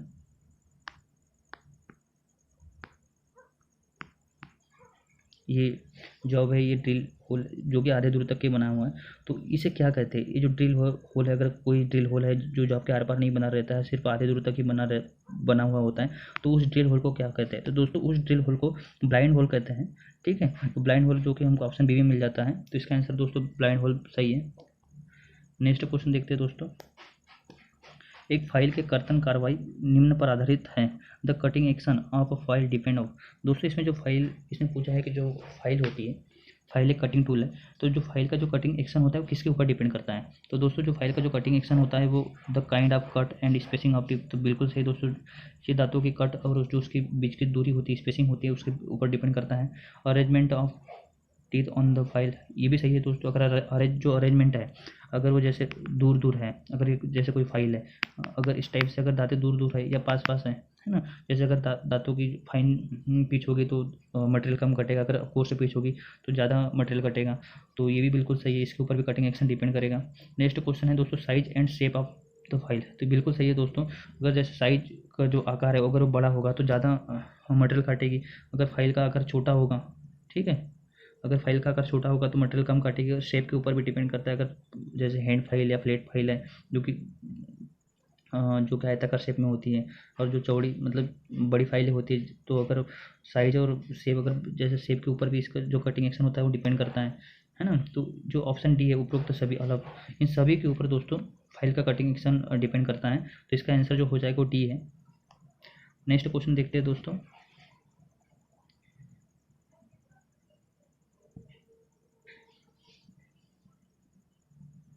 चौबीस नंबर का क्वेश्चन है, ट्विस्ट ड्रिल के मुख्य भाग के संपूर्ण लंबाई में प्रदत्त खांचों को खालिस्तान कहते हैं। The groove provided on the entire length of the body of twist drill are called. दोस्तों जो ड्रिल होता है, दोस्तों जो ड्रिल होता है, इसमें पूछा है कि जो ड्रिल है, ये ड्रिल है, ये ड्रिल है, तो इसके ऊपर जो फ्रूट से कटे होते हैं, ये जो फ्रूट से कटे होते हैं, जो पूरी बॉडी में पूरी लंबाई में कटे होते हैं, तो उन फ्रूट से को क्या कहते हैं, जो फ्रूट से कटे होते हैं। तो इसने पूछा है दोस्तों कि जो ड्रिल होता है उसकी पूरी जो बॉडी की जो लंबाई में जो ग्रू कटे होते हैं उनको क्या कहते हैं दोस्तों, उनको फ्रूट से कहा जाता है। ठीक है, जैसे मैंने आपको बताया कि ड्रिल की बॉडी में पूरी लंबाई में जो ग्रू कटे होते हैं तो उन्हें फ्रूट से कहते हैं, तो इसका आंसर भी हो जाएगा। नेक्स्ट क्वेश्चन देखते हैं दोस्तों। खालिस्तान में फिलिंग के लिए द्रवीकर्तन फाइल प्रयुक्त करते the double cut file is used for filing on. दोस्तों इसमें पूछा है कि जो फाइल है, डबल कट फाइल है, उसका प्रयोग किसे फाइल करने के लिए किया जाता है। तो दोस्तों डबल कट फाइल का प्रयोग जो स्टील होता है या हार्ड मेटल होता है, ठीक है, उसको फाइल करने के लिए डबल कट फाइल का प्रयोग किया जाता है। जो सिंगल कट फाइल होती है उसका प्रयोग सॉफ्ट मेटल के लिए, जैसे एल्यूमिनियम हो गया, कॉपर हो गया, ब्रास हो गया, तो उसको फाइल करने के लिए सिंगल कट फाइल का प्रयोग किया जाता है। जो लकड़ी होता है, जो चमड़ा वगैरह होता है, उसको फाइल करने के लिए अपना जो रास्प कट फाइल आती है, लकड़ी को फाइल करने के लिए रास्प कट फाइल का प्रयोग किया जाता है। इस प्रकार दोस्तों जैसे ये हो गया विक्सन फाइल। इस प्रकार दोस्तों हमको पूछा है कि डबल कट फाइल जो होती है, डबल कट फाइल का प्रयोग किसे फाइल करने के लिए किया जाता है। तो डबल कट फाइल का प्रयोग स्टील को फाइल करने के लिए किया जाता है ऑप्शन के अकॉर्डिंग। अगर इसमें आता है कि जैसे हार्ड स्टील को फाइल करने के लिए किसका प्रयोग किया जाएगा, तो उसमें भी हार्ड स्टील को फाइल करने के लिए किसका, कौन सी फाइल का प्रयोग करेंगे, तो किसका प्रयोग करेंगे, डबल कट फाइल का। ठीक है दोस्तों, नेक्स्ट क्वेश्चन बहुत ही इंपॉर्टेंट है, इसको थोड़ी सी समझने की जरूरत है। सिर्फ एक 6S7 छिद्र एक स्टील वर्कपीस में रिम करना है, किस आकार के ड्रिल आवश्यक होंगे। 6S7 hole is to be reamed in a steel workpiece, what size of drill will be required. दोस्तों इसने पूछा है कि एक जॉब है, उसमें रिमर यूज़ करना है हमको। ठीक है, रिमर यूज़ करना है। तो दोस्तों जो रिमर का प्रयोग होता है किसी भी ड्रिल होल को फिनिश करने के लिए किया जाता है। किसी भी ड्रिल होल को फिनिश करने के लिए किया जाता है, ताकि, और जो रिमर होता है, रिमर के यूज़ करने के बाद में अच्छी खासी जो फिनिश होती है, हाई एक्यूरेसी में उसको फिनिश करते हैं ड्रिल होल को। तो इसने पूछा है कि अगर हमको 6 mm का एक रिमर है, 6 mm का एक छेद के स्टील वर्कपीस पे रिम करना है, तो उसके लिए जो ड्रिल साइज होगा वो कितना होगा। तो इसमें दोस्तों हमको रिमर का साइज 6 mm दिया है, 6 mm का एक रिमर है, उसके लिए हमको जो ड्रिल है वो कितने mm का करना होगा। तो दोस्तों अगर जैसे ड्रिल होल अगर ज़्यादा होगा तो भी गलत है, और अगर ड्रिल होल अगर कम होगा तो भी गलत है। क्योंकि अगर ड्रिल होल अगर सही नहीं बना, अगर जितना रिक्वायर्ड है, अगर उससे ज़्यादा बन जाएगा, तो जो रिमर है उसके लिए जो रिमिंग अलाउंस है वो कम होगा। तो उससे क्या होगा कि जो सरफेस फिनिश है वो सही नहीं आएगी, पुअर सरफेस फिनिश आएगी। और अगर जो ड्रिल होल है, रिमिंग के लिए जो ड्रिल होल है, अगर ड्रिल होल अगर कम बनेगा तो उससे क्या होगा कि रिमर है वो अच्छे से नहीं चलेगा, उसके जो कटिंग टीथ है रिमर के वो टूट सकते हैं या ब्लंट हो जाएंगे, उसके अंदर स्क्रैचेस आएगी, जाम चलेगा रिमर। तो इसलिए जो हमेशा दोस्तों रिमर के लिए जो ड्रिल होता है एकदम एक्यूरेट होना चाहिए। तो इसके लिए एक छोटा सा फार्मूला है, ड्रिल साइज बराबर जो होता है, दोस्तों जो ड्रिल साइज बराबर होता है, एक होता है रिमर साइज, ठीक है, रिमर का जो साइज होता है माइनस अंडर साइज प्लस ये होता है ओवर साइज। ठीक है, ये एक फार्मूला होता है। जो अंडर साइज होता है दोस्तों, उसको रिमिंग अलाउंस से कहते हैं, जो होता है रिमर के साइज के ऊपर डिपेंड करता है। और जो ओवर साइज होता है ये होता है दोस्तों, जो ड्रिल होता है, हर कोई ड्रिल अपने साइज से 0.05 mm बड़ा ड्रिल होल बनाता है, इसलिए इसको ओवर साइज कहा जाता है, और इसको हर रिमिंग साइज में इसको ऐड किया जाता है। ठीक है, तो और जो अंडर साइज होता है दोस्तों, यह रिमर का साइज के ऊपर डिपेंड करता है। जैसे 1 mm से 5 mm का अगर कोई रिमर साइज है, तो उसका जो साइज ये उसके लिए रिमिंग अलाउंस 1 mm से 2 mm तक के रखते हैं, और 6 mm से 20 mm के लिए रिमिंग साइज 2 mm, कोई 0.2 से 0.3 तक के रखते हैं। इसको ये 0.1 है, 0.2 है दोस्तों। तो हमको इसमें 6 mm का पूछा है, तो 6 mm के लिए जो रिमिंग अलाउंस होता है वो कितना होता है, 0.2, ठीक है। और हमारा फार्मूला क्या है दोस्तों, reamer size minus under size plus over size, ठीक है। तो रिमर साइज कितना है दोस्तों, 6, अंडर साइज कितना हो गया दोस्तों, 6 mm का रिमर है तो उसके लिए अंडर साइज कितना हो गया, 0.2, ठीक है। और ओवर साइज सभी के लिए एक ही होता है, क्योंकि हर कोई टेक्सटाइल ड्रिल 0.05 अपने साइज से बड़ा होल बनाता है। तो इसका जो ओवर साइज हो गया, जो सभी के लिए एक होता है, वो है 0.05। तो इसको सॉल्व कर लेंगे तो दोस्तों जो हमारा आंसर है वो आता है 0.256 माइनस, तो ये कितना हो गया, 0.75, ठीक है। लेकिन दोस्तों हमको ऑप्शन में दिया नहीं है, लेकिन ऑप्शन में हमको ये दिया है 5.8 mm, तो इसका जो आंसर हो जाएगा बी हो जाएगा, क्योंकि 5.8 है और हमको हमारा जो फार्मूला है उसके अकॉर्डिंग हमारा जो आंसर है वो 5.75 है। तो दोस्तों जो इतना ये होता है कोई दिक्कत नहीं उससे, तो हमको जो है हमारा आंसर है 5.8 mm हो जाएगा, ठीक है। नेक्स्ट क्वेश्चन देखते हैं दोस्तों, 27 नंबर का क्वेश्चन है, एक ग्राइंडिंग व्हील बनाने के लिए किस प्रकार के सामग्री प्रयुक्त करते हैं, विच one of the following material is used for making a grinding wheel. दोस्तों ग्राइंडिंग व्हील बनाने के लिए 2 प्रकार के एब्रेसिव होता है, एक होता है एल्यूमिनियम ऑक्साइड और एक होता है सिलिकॉन कार्बाइड, ठीक है, एक होता है सिलिकॉन कार्बाइड, है ना। तो दोस्तों इसमें हमको ऑप्शन में दिया है सिलिकॉन कार्बाइड, तो इसका आंसर ये सही हो जाएगा, ठीक है। नेक्स्ट क्वेश्चन देखते हैं, एक सामान्य कार्य होती है एक ट्विस्टर ड्रिल का बिंदु कोण होता है, the point angle of twister drill for general purpose. दोस्तों इसमें जो ट्विस्टर ड्रिल होता है, ट्विस्टर ड्रिल का जो कटिंग एंगल होता है, जो नॉर्मल कंडीशन जो सामान्य कार्य के लिए जो ट्विस्टर ड्रिल का जो कटिंग एंगल होता है वो 118 डिग्री होता है, हम जानते हैं, ठीक है। तो इसका आंसर बी हो जाएगा दोस्तों। नेक्स्ट क्वेश्चन है दोस्तों 29 नंबर का, विद्यमान छिद्र के सिरा को सॉकेट स्क्रू के शीर्ष में रखने के लिए बढ़ाने की प्रक्रिया को कहते हैं, the process of enlarging the end of existing hole accommodated the head of socket screw. दोस्तों इसमें पूछा है कि एक जॉब है, उसमें हम एक सॉकेट स्क्रू के लिए जो होल बनाते हैं उसे क्या कहते हैं। तो दोस्तों सॉकेट स्क्रू के लिए जो होल बनाते हैं उसे हम काउंटर बोरिंग कहते हैं, और जो काउंटर सिंक स्क्रू के लिए जो होल बनाते हैं उसे काउंटर सिंकिंग कहते हैं। और ये काउंटर बोरिंग और काउंटर सिंकिंग जो स्क्रू होते हैं, काउंटर बोरिंग स्क्रू या काउंटर सिंकिंग स्क्रू, उनको हम जो हमारे जॉब होता है उसके सतह से नीचे रखने के लिए काउंटर बोरिंग या काउंटर सिंक स्क्रू का प्रयोग करते हैं। तो हमको इसमें ऑप्शन में पूछा है कि जो counter boring socket head screw है उसको बढ़ाने, जो सॉकेट हेड स्क्रू के लिए जो होल का जो सिरा होता है उसको बढ़ाने के लिए की जो प्रक्रिया होती है उसे क्या कहते हैं। तो दोस्तों जो काउंटर से सॉकेट हेड स्क्रू है उसके लिए हम काउंटर बोरिंग किया जाता है, तो इसका ऑप्शन सी बिल्कुल सही है।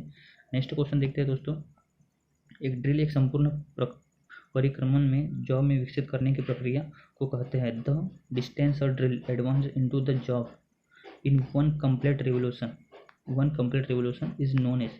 दोस्तों इसमें कहा गया है कि एक ड्रिल है एक चक्कर में जॉब के अंदर कितनी दूरी तय करता है। तो दोस्तों हम जानते हैं कि जब कोई कटिंग टूल या ड्रिल या रीमर एक चक्कर में जॉब के अंदर जितना प्रवेश करता है उसे फिट कहते हैं, है ना, ठीक है। तो हमको ऑप्शन सी में मिल जाता है, तो इसका जो आंसर है दोस्तों वो सी है। नेक्स्ट क्वेश्चन देखते हैं दोस्तों, भरण के दर पर आधारित है, the rate of feed depend upon. दोस्तों जो फीड होती है, इसमें पूछा है कि जो फीड होती है वो किसके ऊपर डिपेंड करती है। तो दोस्तों जो ऑप्शन देखते हैं, जो फीड होती है वो फिनिश रिक्वायर्ड, दोस्तों फिनिश के ऊपर भी डिपेंड करती है। अगर हमको फिनिश जैसे अगर हमको ज़्यादा चाहिए तो हमको फीड कम देना पड़ेगा, जिसकी, और अगर हमको जैसे फिनिश कम चाहिए तो हम फीड ज़्यादा देना पड़ता है। तो इस प्रकार फिनिश के ऊपर भी दोस्तों फीड डिपेंड करती है। नेक्स्ट जो ऑप्शन है मटेरियल ऑफ टूल, जो ड्रिल का जो मटेरियल होता है तो उसके ऊपर भी दोस्तों जो फीड होती है वो डिपेंड करती है। अगर हाई स्पीड स्टील का ड्रिल है तो उसके लिए हम मतलब कम देंगे फीड, और अगर जैसे सिलिकॉन कार्बाइड का अगर ड्रिल है तो उसके लिए जो फीड होगी वो ज़्यादा होगी। तो दोस्तों जो ड्रिल का जो मटेरियल होता है उसके ऊपर भी फीड डिपेंड करती है। नेक्स्ट ऑप्शन है दोस्तों मटेरियल टू बी ड्रिल्ड। सही बात है दोस्तों, जो अगर हमको जैसे मटेरियल है, अगर जैसे दोस्तों अगर एल्यूमिनियम का जॉब है तो उसमें जो ड्रिल है उसमें के लिए फिट दोस्तों हमको ज़्यादा दे सकते हैं क्योंकि वो सॉफ्ट मटेरियल है। लेकिन अगर जैसे कोई हार्ड स्टील है, ठीक है, अगर हार्ड स्टील का कोई जॉब है, अगर अगर हमको उसमें अगर हार्ड स्टील का जो अगर कोई जॉब है अगर और उसमें ड्रिल करना है तो उसके लिए जो फीड होगी वो कम होगी एल्यूमिनियम के कंपैरिजन में। तो इस प्रकार दोस्तों जो जॉब होता है, जो जॉब का मटेरियल होता है उसके ऊपर भी जो फीड होती है वो डिपेंड करती है। और तो ये भी ऑप्शन सही है। तो दोस्तों हम नेक्स्ट ऑप्शन देखते हैं, ये सभी ऑल ऑफ दिस। दोस्तों जो फीड होती है इन तीनों के ऊपर डिपेंड करती है, तो हमारा जो आंसर हो जाएगा वो डी हो जाएगा, ऑल ऑफ दिस, ये सभी। ठीक है दोस्तों, तो जो 31 नंबर का क्वेश्चन है उसका आंसर डी है। नेक्स्ट क्वेश्चन देखते हैं दोस्तों, इनमें से कृत्रिम अपघर्षक कौन सा है? Which among the following is an artificial abrasive.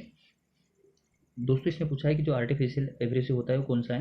तो दोस्तों जो एब्रेसिव दो प्रकार के होते हैं, एक तो होता है कृत्रिम एब्रेसिव और एक होता है प्राकृतिक एब्रेसिव। ठीक है, तो इसमें हमको आर्टिफिशियल कृत्रिम एब्रेसिव के बारे में पूछा है। हाँ,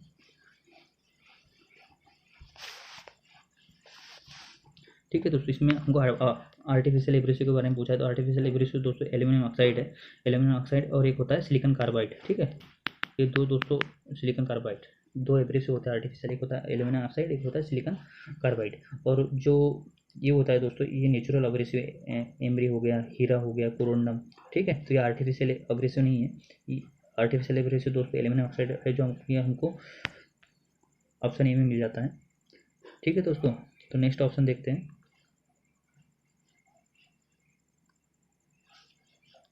क्वेश्चन नंबर 33 है, एक डाई नट कुछ नहीं लेकिन, और die nut is nothing but. दोस्तों एक जो डाई नट होता है, इसमें बोला गया है कि जो डाई नट होता है वो क्या है।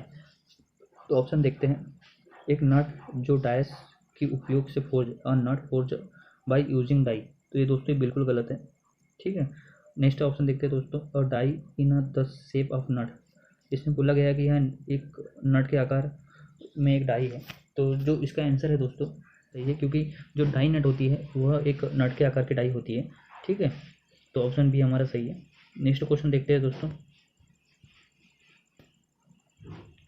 एक वार्डिंग फाइल खालिस्तान के समान है और warding file is similar to. Option देखते हैं दोस्तों, flat file but uniform in width, hand file, option B hand file लेकिन चौड़ाई में संकीर्ण, और ऑप्शन जो सी हो है दोस्तों, फ्लैट फाइल लेकिन सघनता में विरलक, और ऑप्शन डी है फ्लैट फाइल लेकिन सघनता में विरलक एवं एक समान।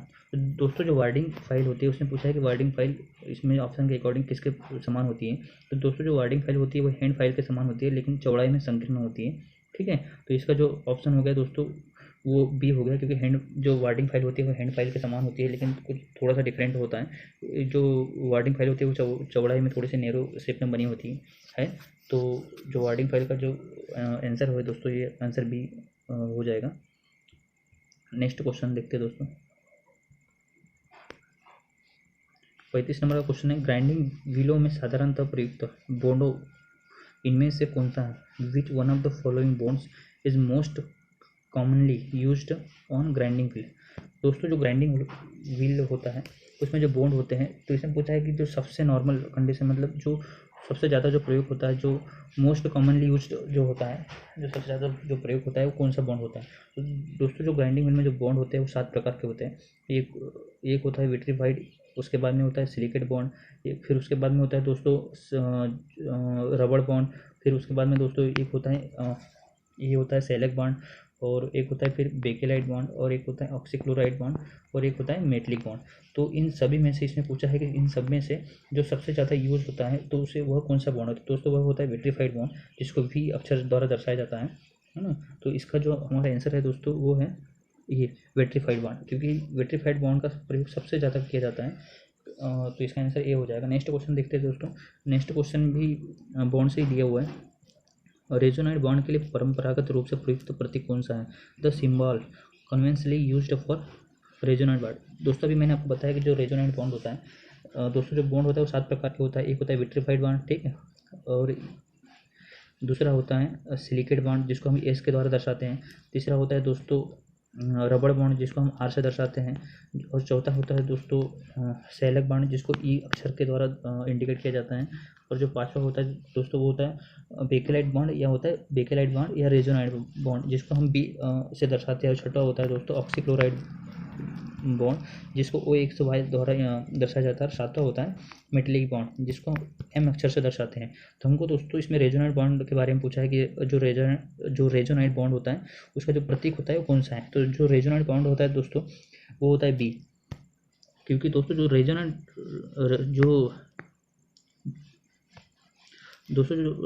बॉन्ड होता है उसको बेकेलाइट बॉन्ड भी कहते हैं, और इसे बी अक्षर द्वारा दर्शाया जाता है, जो कि हमको ऑप्शन सी में मिल जाता है। तो इसका आंसर दोस्तों सी है। नेक्स्ट क्वेश्चन देखते हैं दोस्तों नेक्स्ट क्वेश्चन है 37 नंबर का। एक एल्यूमिनियम ब्लॉक को स्मूथ फिनिश में काट करने के लिए इनमें से कौन सा कट अनुयोज्य है।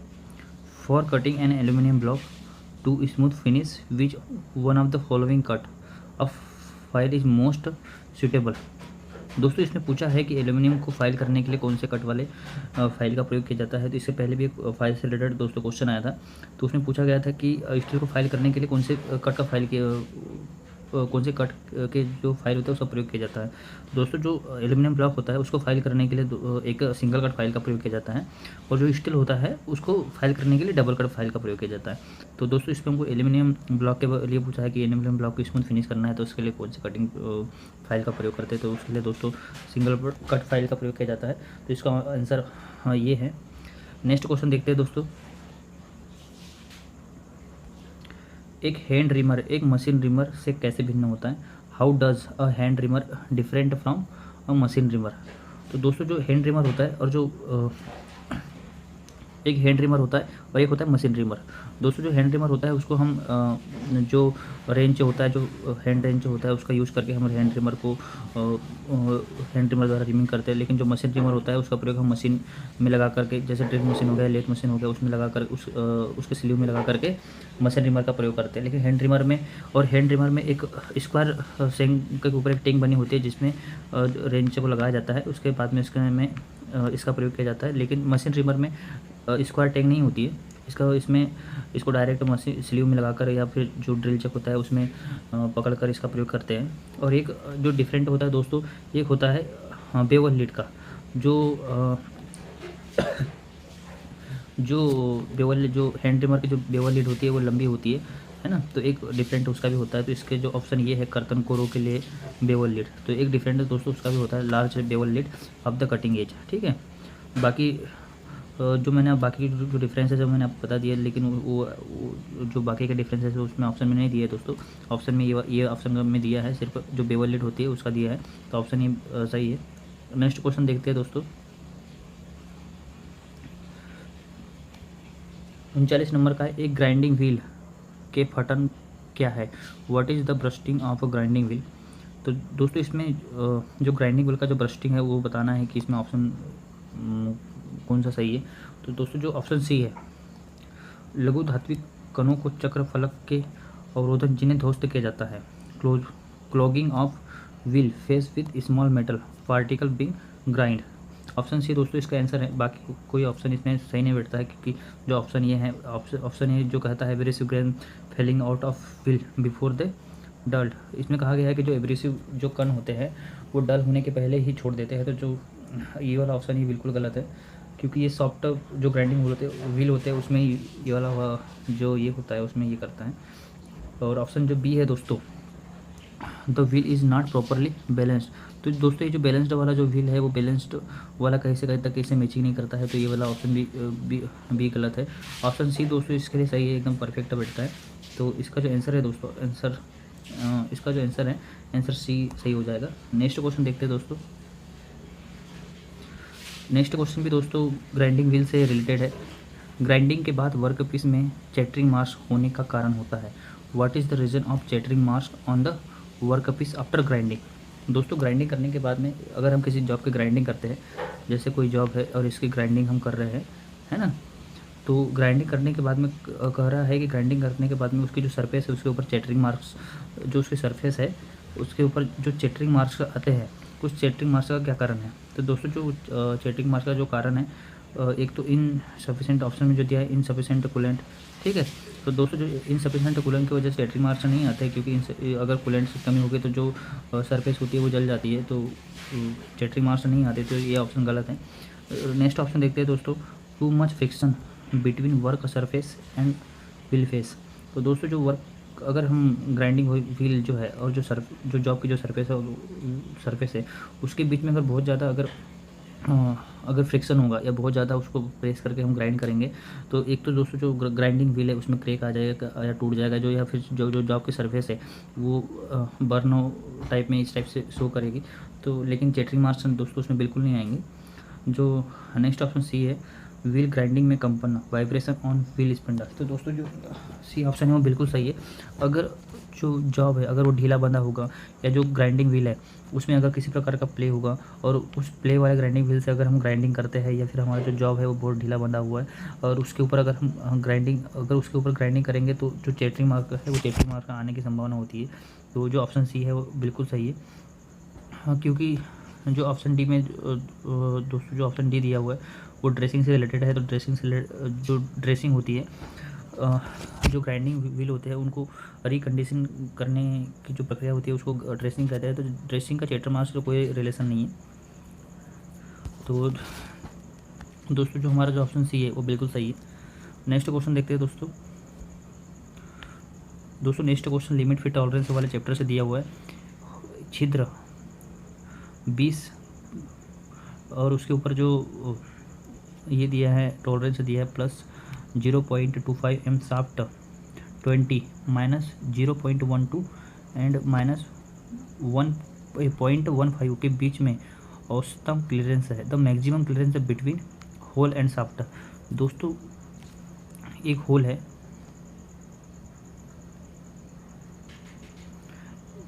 एक होल और एक शाफ्ट का साइज हमको दिया हुआ है और उसमें पूछा है कि जो मैक्सिमम क्लियरेंस है वो कितना होगा। तो दोस्तों जो मैक्सिमम क्लियरेंस होता है, जैसे एक ये होल है ठीक है, और ये होगी शाफ्ट, ठीक है। ये शाफ्ट है, इसका साइज भी 20 mm है और जो ये होल है इसका साइज भी 20 mm है और इसके ऊपर हमको टॉलरेंस दी है, इसमें टॉलरेंस दी है प्लस 0.025 की और इसमें टॉलरेंस दी है 0.12 और 0.15 की। तो इसमें पूछा है कि दोस्तों जो मैक्सिमम क्लियरेंस होता है वो कितना होता है। तो जो मैक्सिमम क्लियरेंस होगा दोस्तों, जैसे जो मैक्सिमम एकदम फ्री चले, सबसे ज़्यादा जो इन टॉलरेंस के बीच में जो सबसे ज़्यादा जो मैक्सिमम है वो कितना होगा। अगर जो होल है दोस्तों वो जो होल है वो बड़ा होगा और जो शाफ्ट का जो साइज है वो सबसे कम होगा, तो उससे क्या होगा कि मैक्सिमम उसके बीच में क्लियरेंस आएगा, गैप आ जाएगा। तो वही पूछा है कि जो मैक्सिमम क्लियरेंस है वो कितना होगा। तो मैक्सिमम क्लियरेंस का जो फार्मूला है वो कितना होता है, होल का अधिकतम साइज, ठीक है, अधिकतम साइज माइनस शाफ्ट का न्यूनतम साइज, ठीक है दोस्तों, शाफ्ट का न्यूनतम साइज। इसमें हमको जो रीडिंग है जो होल का जो मैक्सिमम साइज वो कितना हो जाएगा 20.025, ठीक है।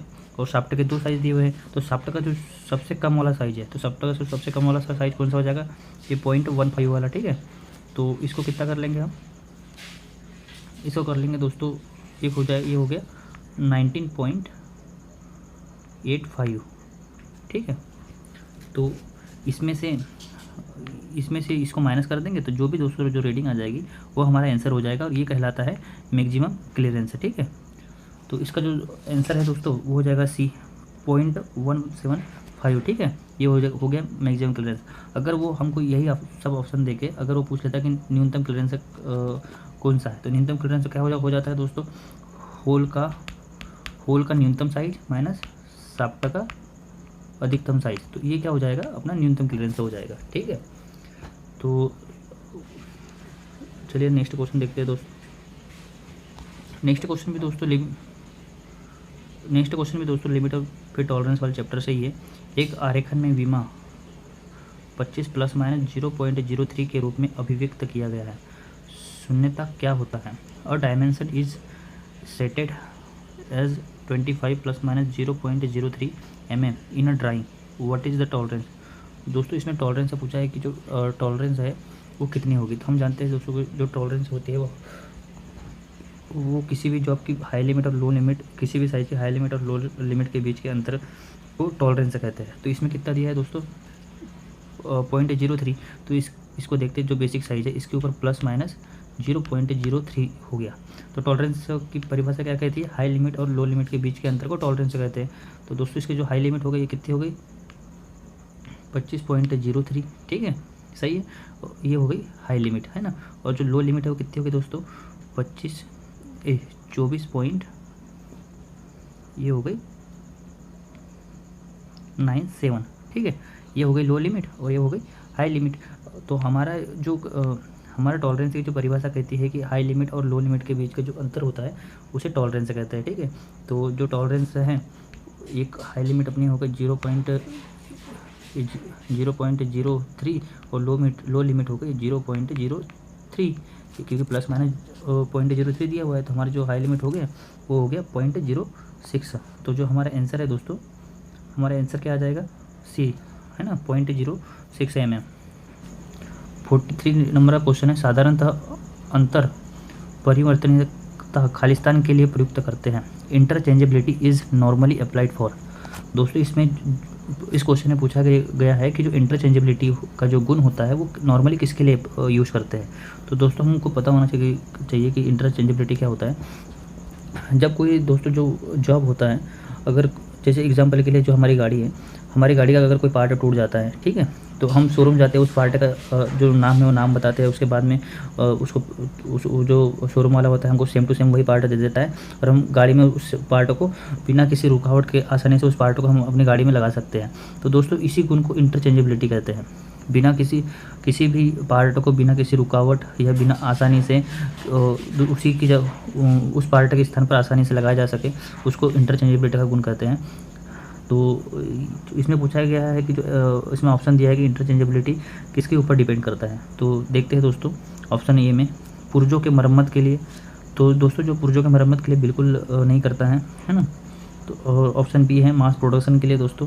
तो इंटरचेंजेबिलिटी दोस्तों, जो इंटरचेंजेबिलिटी का जो गुण होता है वो मास प्रोडक्शन के में यूज़ किया जाता है, क्योंकि एक ही साइज़ के जो पार्ट होते हैं उनको मतलब एक ही साइज़ के पार्टों को ज़्यादा संख्या में बनाने में इंटरचेंजेबिलिटी का गुण यूज़ करते हैं। क्योंकि जैसे एक का पार्ट है, जैसे अगर कहीं पर ख़राब हो जाता है तो उस पार्ट के स्थान पर वही पार्ट उस पार्ट के स्थान पर दूसरा पार्ट आसानी से बिना किसी कठिनाई के आसानी से लगाया जाए, इसको इंटरचेंजेबिलिटी का गुण कहते हैं और यह मास प्रोडक्शन में यूज़ करते हैं। तो इसका जो आंसर हो जाएगा दोस्तों, जो बी है वो सही हो जाएगा।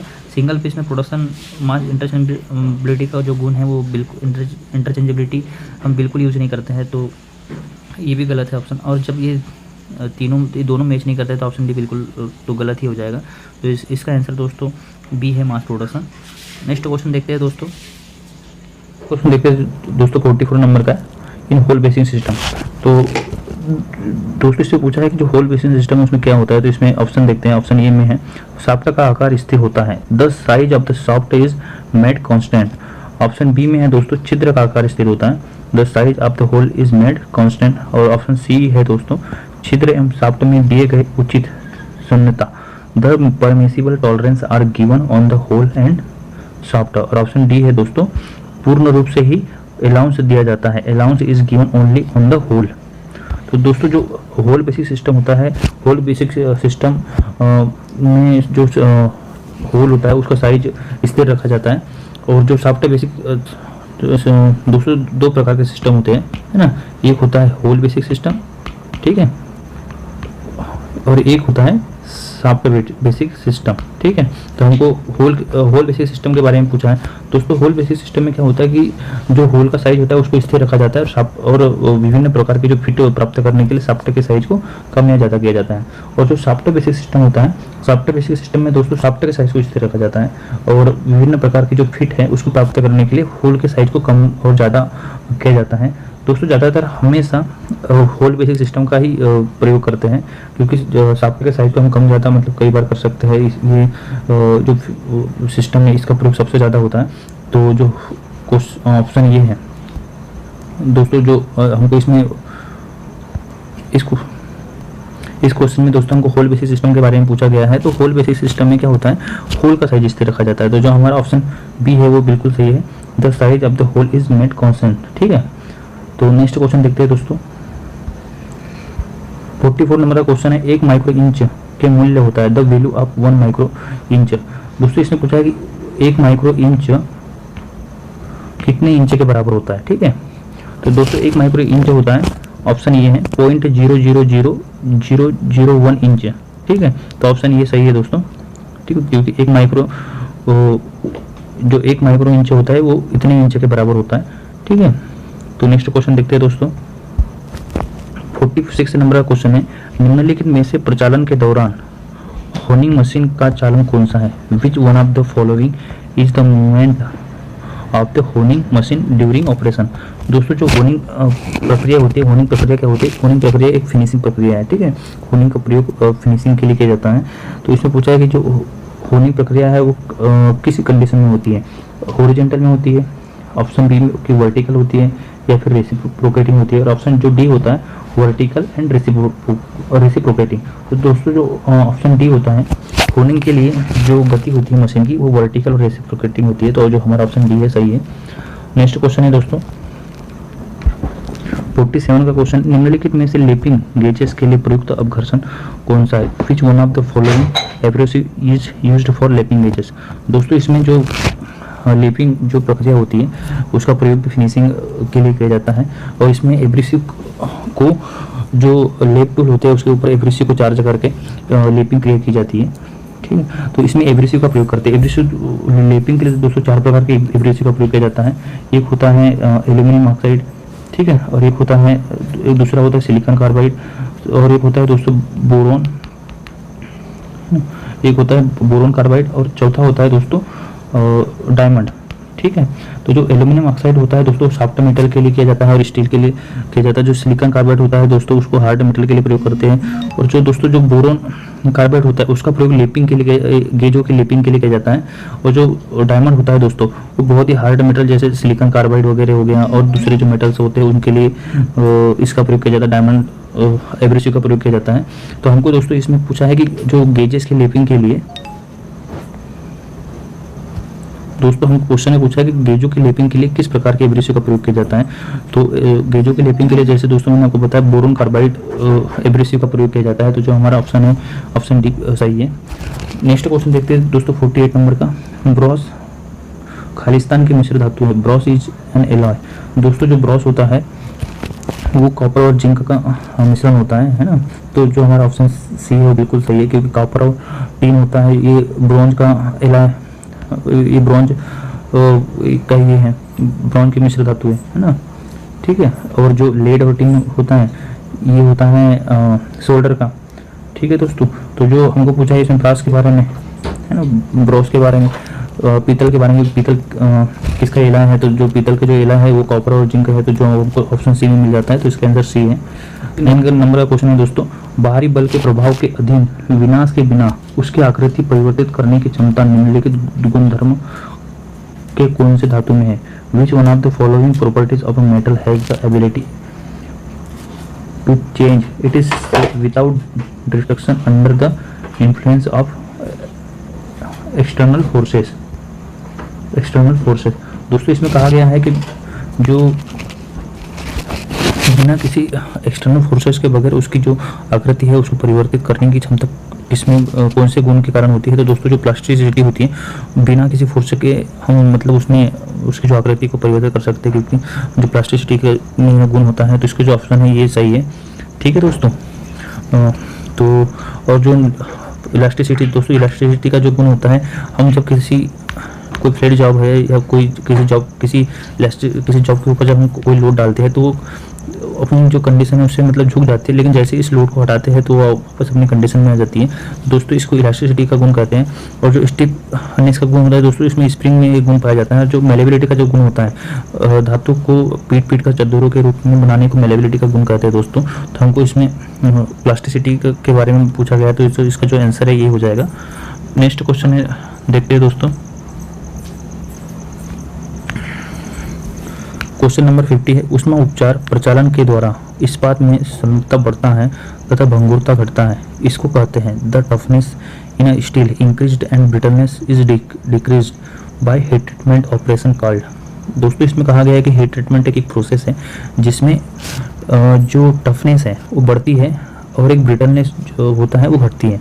तो दोस्तों जो हीट ट्रीटमेंट की प्रोसेस है, एक होती है नॉर्मलाइजिंग, ठीक है, एक होती है नॉर्मलाइजिंग, एक होती है दोस्तों एनेलिंग, और तीसरे एक होती है हार्डनिंग, और एक होती है दोस्तों टेम्परिंग, और एक होती है केस हार्डनिंग, ठीक है ना, एक होती है केस हार्डनिंग, ठीक है दोस्तों। तो हमको पूछा है कि हीट ट्रीटमेंट के कौन से प्रोसेस में टफनेस बढ़ता है और ब्रिटलनेस घटता है। तो दोस्तों जो टेम्परिंग वाली जो प्रोसेस होती है, टेम्परिंग में क्या करते हैं कि जब हम किसी स्टील को हार्ड करते हैं तो उसमें जो भंगुरता का गुण आ जाता है, तो उस भंगुरता गुण को कम करने के लिए हम टेम्परिंग करते हैं, जिसकी वजह से टेम्परिंग करने से क्या होता है कि जो टफनेस का गुण होता है वो कुछ मात्रा में बढ़ जाता है और जो ब्रिटलनेस होती है वो घट जाती है, जिसकी वजह से जो कटिंग टूल वगैरह होते हैं वो कटिंग करते हैं उनके अंदर अगर जैसे उनको वो जो ब्रिटलनेस का जो गुण होता है वो कम हो जाता है, जिसकी वजह से वो टूटते वगैरह नहीं है। तो जो ऑप्शन सी है हमारा वो सही है। और जो एनालिंग में दोस्तों, एनालिंग में क्या होता है कि जब कोई हार्ड मेटल होता है तो उसकी वो जो कटिंग करना होता है, तो उसको सॉफ्ट बनाने की जो हार्ड मेटल को मशीनिंग करने के लिए सॉफ्ट करने की क्रिया को एनालिंग कहते हैं। और जो दोस्तों जो नॉर्मलाइजिंग प्रक्रिया होती है हीट ट्रीटमेंट की, नॉर्मलाइजिंग प्रक्रिया क्या होती है दोस्तों कि जब हम किसी मेटल के ऊपर हैमरिंग या फोर्जिंग या उसके ऊपर जब कोई ऑपरेशन करते हैं तो जो इंटरनल स्ट्रक्चर चेंज हो जाते हैं, तो उसको नॉर्मल कंडीशन में, उस स्टील को नॉर्मल कंडीशन में लाने को नॉर्मलाइजिंग कहते हैं, नॉर्मलाइजिंग की प्रक्रिया की जाती है। और टेम्परिंग के बारे में मैंने आपको बता दिया कि टेम्परिंग से जो स्टील की जो टफनेस होती है वो इंक्रीज होती है और जो ब्रिटलनेस होता है वो कम करने की वो की प्रक्रिया को टेम्परिंग कहते हैं, ठीक है, जो कि हमारा क्वेश्चन के अकॉर्डिंग हमारा आंसर सी सही है। जो दोस्तों केस हार्डनिंग की जो हीट ट्रीटमेंट की जो प्रक्रिया होती है, केस हार्डनिंग में क्या होता है कि जो लो कार्बन स्टील वाले जो मेटल होते हैं उनकी सरफेस पर कार्बन की प्रतिशत मात्रा बढ़ाने की प्रक्रिया को दोस्तों केस हार्डनिंग की प्रक्रिया कहते हैं, ठीक है दोस्तों। तो क्वेश्चन के अकॉर्डिंग दोस्तों हमारा जो आंसर है वो सी है। तो नेक्स्ट क्वेश्चन देखते हैं दोस्तों, 51 नंबर का क्वेश्चन है, high speed steel milling cutter लगभग होता है approximate hardness of high speed steel milling cutter is. दोस्तों इसमें हमको पूछा है कि जो हाई स्पीड स्टील का जो मिलिंग कटर होता है उसकी हार्डनेस कितनी होती है। तो दोस्तों जो हाई स्पीड स्टील की जो मिलिंग कटर होती है उसकी हार्डनेस 62 HRC होती है, ठीक है, क्योंकि 45 HRC बहुत कम हो जाएगी दोस्तों। जो 52 HRC वाले 52 जो HRC वो भी बहुत कम हो जाएगी दोस्तों। जो कटिंग टूल्स होते हैं जो उनकी जो हार्डनेस होती है वो 57 58 से ही स्टार्ट होती है, जैसे फाइल की अलग होती है, अपने ड्रिल की जो हार्डनिंग होती है उनकी अलग होती है, सबकी डिफरेंट होती है, लेकिन 57 58 से ही जो से ज़्यादा ही हार्डनेस रखी जाती है। तो इसलिए जो ऑप्शन है अगर जैसे अगर आपको कभी पता नहीं हो तो आप इससे थोड़ा सा मतलब आपको पता चल जाएगा कि जो 45 है जो 52 है इतनी कम हार्डनेस रखी नहीं जाती किसी की भी, जो 75 हार्डनेस है दोस्तों। तो हाई स्पीड स्टील वाले जो टूल होते हैं उनकी 75 हार्डनेस कभी नहीं होती है, जो 62 है HRC है ना दोस्तों, जो हमको ऑप्शन सी में मिल जाता है। तो जो मिलिंग कटर होता है जो हाई स्पीड स्टील का जो उसकी हार्डनेस होती है वो 62 HRC होती है। नेक्स्ट क्वेश्चन देखते हैं दोस्तों, 52 नंबर का है, hardening high speed steel tool के प्रयोग के क्विंचिंग मीडिया निम्नलिखित में से कौन सा है। Which one of the following quenching media is used for hardening high speed steel tool.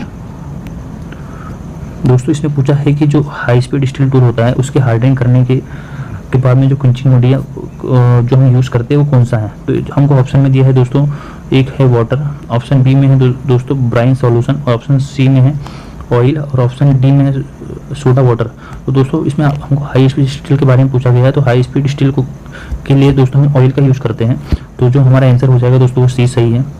Next question देखते हैं, 53 नंबर का क्वेश्चन है दोस्तों, हार्डनिंग प्रक्रिया के बाद धातु अधिक कठोर होता है तथा अधिक होता है। After hardening process the metal become more hardened and also will become more. दोस्तों जैसे मैंने इसके पहले भी आपको बताया कि जो हीट ट्रीटमेंट की जो प्रक्रिया होती है हार्डनिंग, जब हम किसी मेटल को हार्ड करते हैं है ना, तो हार्ड करने के साथ साथ में उसमें भंगुरता का भी गुण आ जाता है। इसके लिए हार्डनिंग करने के बाद में टेम्परिंग की जाती है। लेकिन हमको इसने पूछा है कि हार्ड जो हीट ट्रीटमेंट की जो प्रोसेस है उसमें हार्डनिंग अगर हम किसी मेटल करते हैं तो उसमें जो कठोरता का गुण आने के साथ साथ में और क्या आता है, तो दोस्तों उसमें भंगुरता आ जाती है। तो जो हमारा जो आंसर ये है वो बिल्कुल सही है, ठीक है, क्योंकि दोस्तों हार्डनिंग प्रक्रिया में डक्टिलिटी वाला ऑप्शन तो बिल्कुल गलत है, और जो मेलेबल है वो भी नहीं आ सकता है। और जो टफनेस है दोस्तों ये टेम्परिंग प्रक्रिया में होता है। टेम्परिंग प्रक्रिया में दोस्तों जो टफनेस है वो इंक्रीज होती है, जिसके जैसे मैंने आपको पिछले वाले क्वेश्चन में आपको बताया था। नेक्स्ट क्वेश्चन देखते हैं दोस्तों,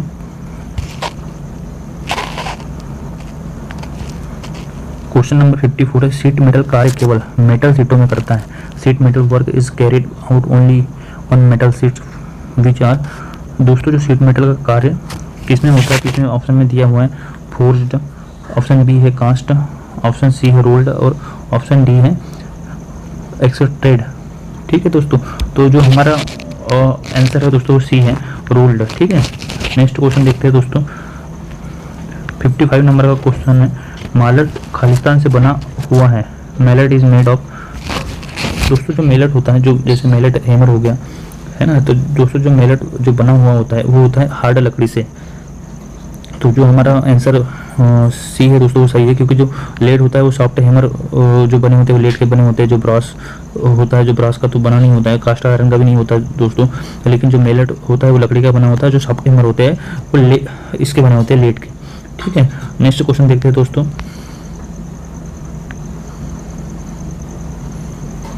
वेल्ड करने के लिए सबसे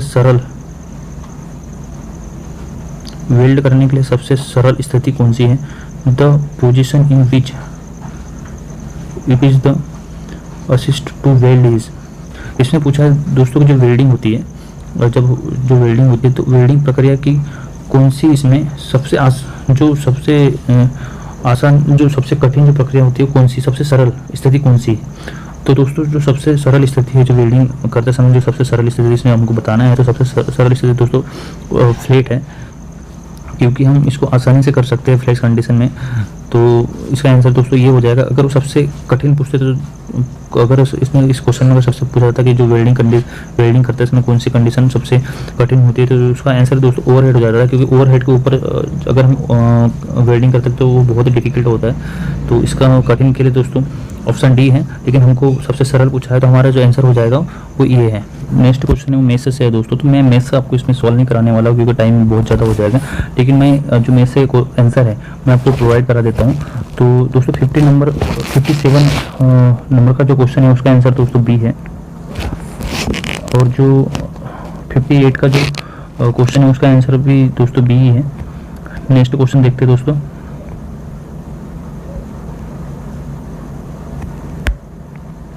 फिफ्टी 59 नंबर का जो क्वेश्चन है उसका दोस्तों आंसर सी है।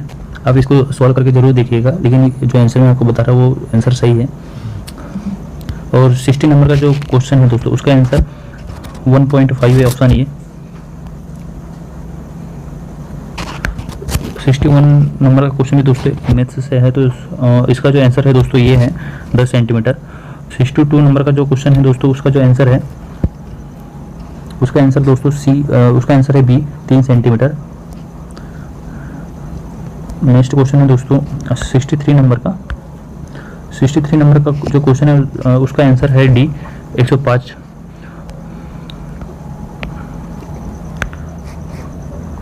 नेक्स्ट क्वेश्चन है दोस्तों 64 नंबर का 150 mm व्यास के एक पुली 1440 RPM में चलित एक मोटर शाफ्ट में स्थापित करता है। 2400 RPM में चलित एक ग्राइंडिंग व्हील में समायोजित पुली के व्यास निर्धारित करें। A pulley of 150 mm diameter mounted in a motor shaft runs at 1440 RPM. Determine the diameter of the pulley connected to a grinding wheel which runs at 2400 RPM. दोस्तों इसमें हमको पूछा गया है कि जो पुली का जो व्यास है, ग्राइंडिंग व्हील में जो पुली लगी हुई है उस पुली का व्यास हमको पूछा गया है, और इसमें जो मोटर में जो पुली लगी है उसका पुली का व्यास और आरपीएम हमको दिया है, और जो ग्राइंडिंग व्हील की जो पुली है उसका आरपीएम दिया है। और हमको पूछा गया है कि जो ग्राइंडिंग व्हील में जो पुली लगी हुई है मतलब वो ड्रिवन पुली वो कहलाएगी, और ये जो मोटर वाली है वो ड्राइवर पुली कहलाएगी। तो हमको पूछा गया है कि जो ड्रिवन पुली है उसका व्यास कितना है। तो दोस्तों इसका जो एक सिंपल सा फॉर्मूला है कि N1 इंटू D1 बराबर N2 इंटू D2। ठीक है दोस्तों, सिंपल से ये फार्मूला है। आपको इस फार्मूले में आपको जो भी इसमें जो डायमेंशन दी होती है, जो साइज दिया होता है उसमें इसको रखना है। जैसे N1 और जो D1 हो गया, ये N1 हो गया ड्राइव पुली का RPM, और जो D1 हो गया वो ड्राइव पुली का व्यास हो गया, और जो N2 है वो है ड्रिवन पुली का RPM, और जो D2 है वो है अपना ड्रिवन पुली का व्यास। दोस्तों हमको अब क्वेश्चन को सॉल्व करके देखते हैं।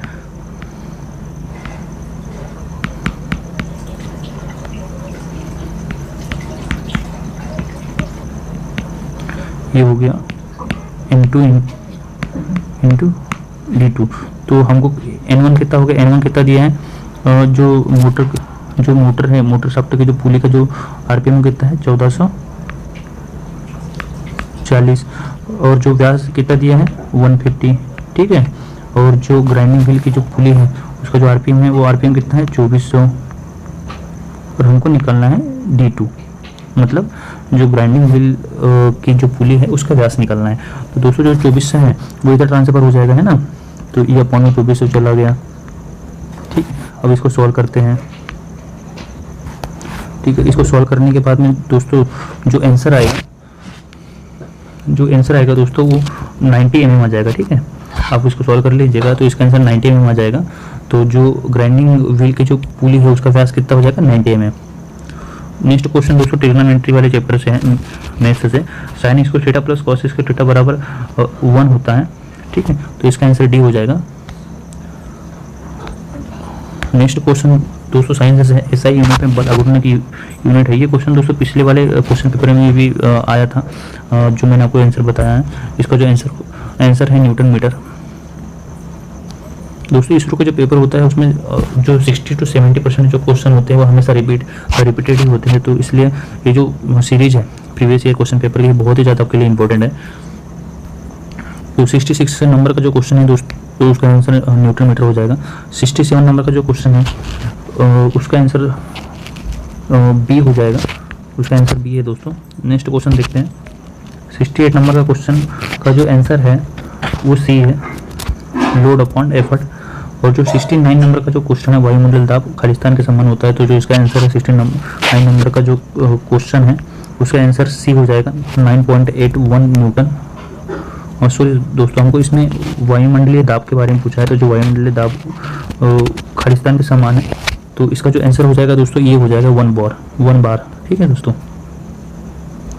69 नंबर का जो क्वेश्चन है उसका आंसर 1 बार है ये। नेक्स्ट क्वेश्चन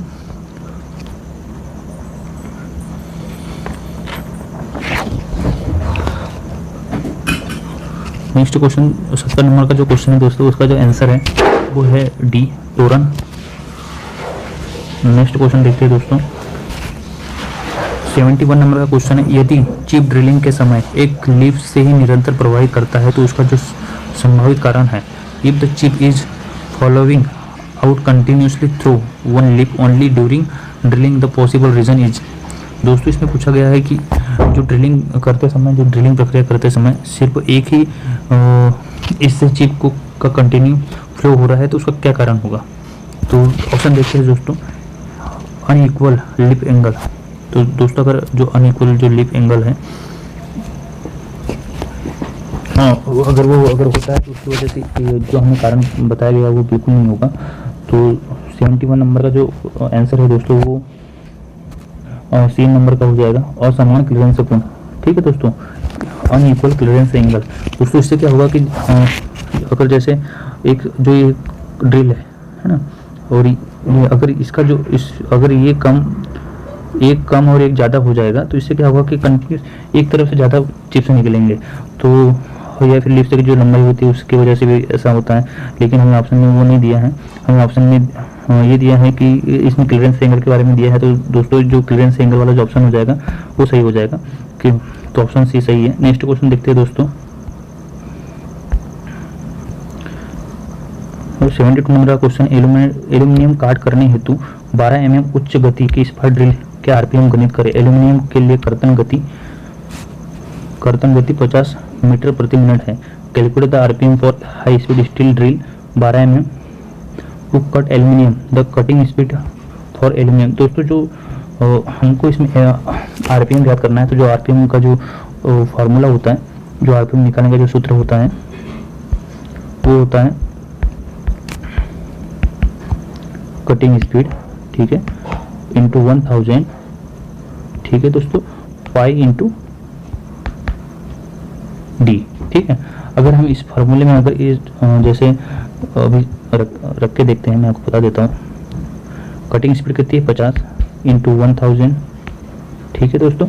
और जो पाई का मान होता है 3.14, ठीक है। और जो व्यास कितना दिया है, व्यास दिया है हमको 12, ठीक है।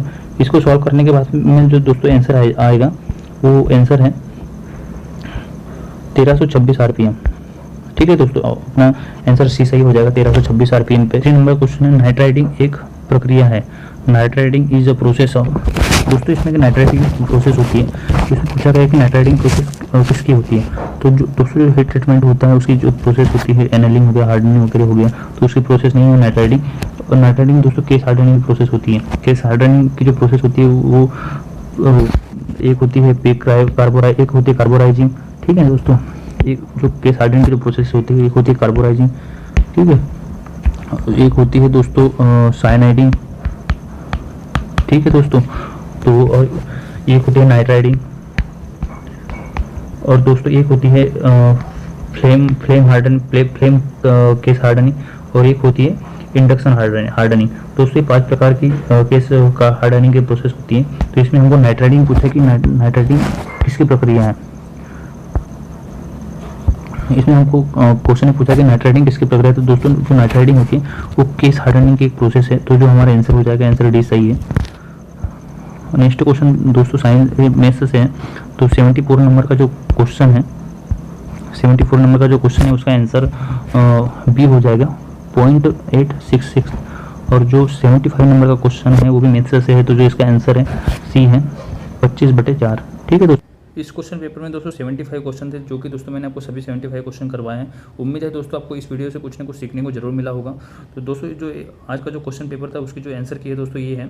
इसी प्रकार दोस्तों जितने भी मेरे पास में 60+ प्रीवियस ईयर के जो क्वेश्चन पेपर है सभी के दोस्तों आंसर की आपको इसी प्रकार से मिल जाएगी, और जो कि दोस्तों मैं आपको PDF फाइल में अवेलेबल कराने वाला हूँ। और जैसे कि दोस्तों मैं हर वीडियो में आपको 2 क्वेश्चन देता हूँ, जो कि नेक्स्ट वीडियो में मैं जो प्रीवियस ईयर का जो क्वेश्चन पेपर करता हूँ उनमें के 2 क्वेश्चन होते हैं। तो आज के जो इस वीडियो के दोस्तों जो क्वेश्चन है, क्वेश्चन नंबर 1 है, छेनी के सिरे को कड़ा नहीं किया जा सकता, उसका कारण है head of a chisel is not hardened, the reason is to. दोस्तों क्वेश्चन में पूछा गया है कि जो चीजल होती है उसका जो हेड होता है उसको हार्ड नहीं कर सकते, क्यों नहीं कर सकते, ये रीजन हमको देना है। इसमें 4 ऑप्शन है दोस्तों। और सेकंड नंबर का क्वेश्चन है कि एक स्टील रूल के बारे में कौन सा कथन सही है, which of the following statement is true for a steel rule. दोस्तों ये दोनों क्वेश्चन के जो आंसर है कमेंट्स बॉक्स में आप मुझे ज़रूर बताना, और इन दोनों क्वेश्चन को दोस्तों मैं अपने नेक्स्ट वीडियो में ज़रूर कवर करूँगा। तो चलिए मिलते हैं दोस्तों नेक्स्ट वीडियो में एक नए प्रीवियस ईयर क्वेश्चन पेपर के साथ में।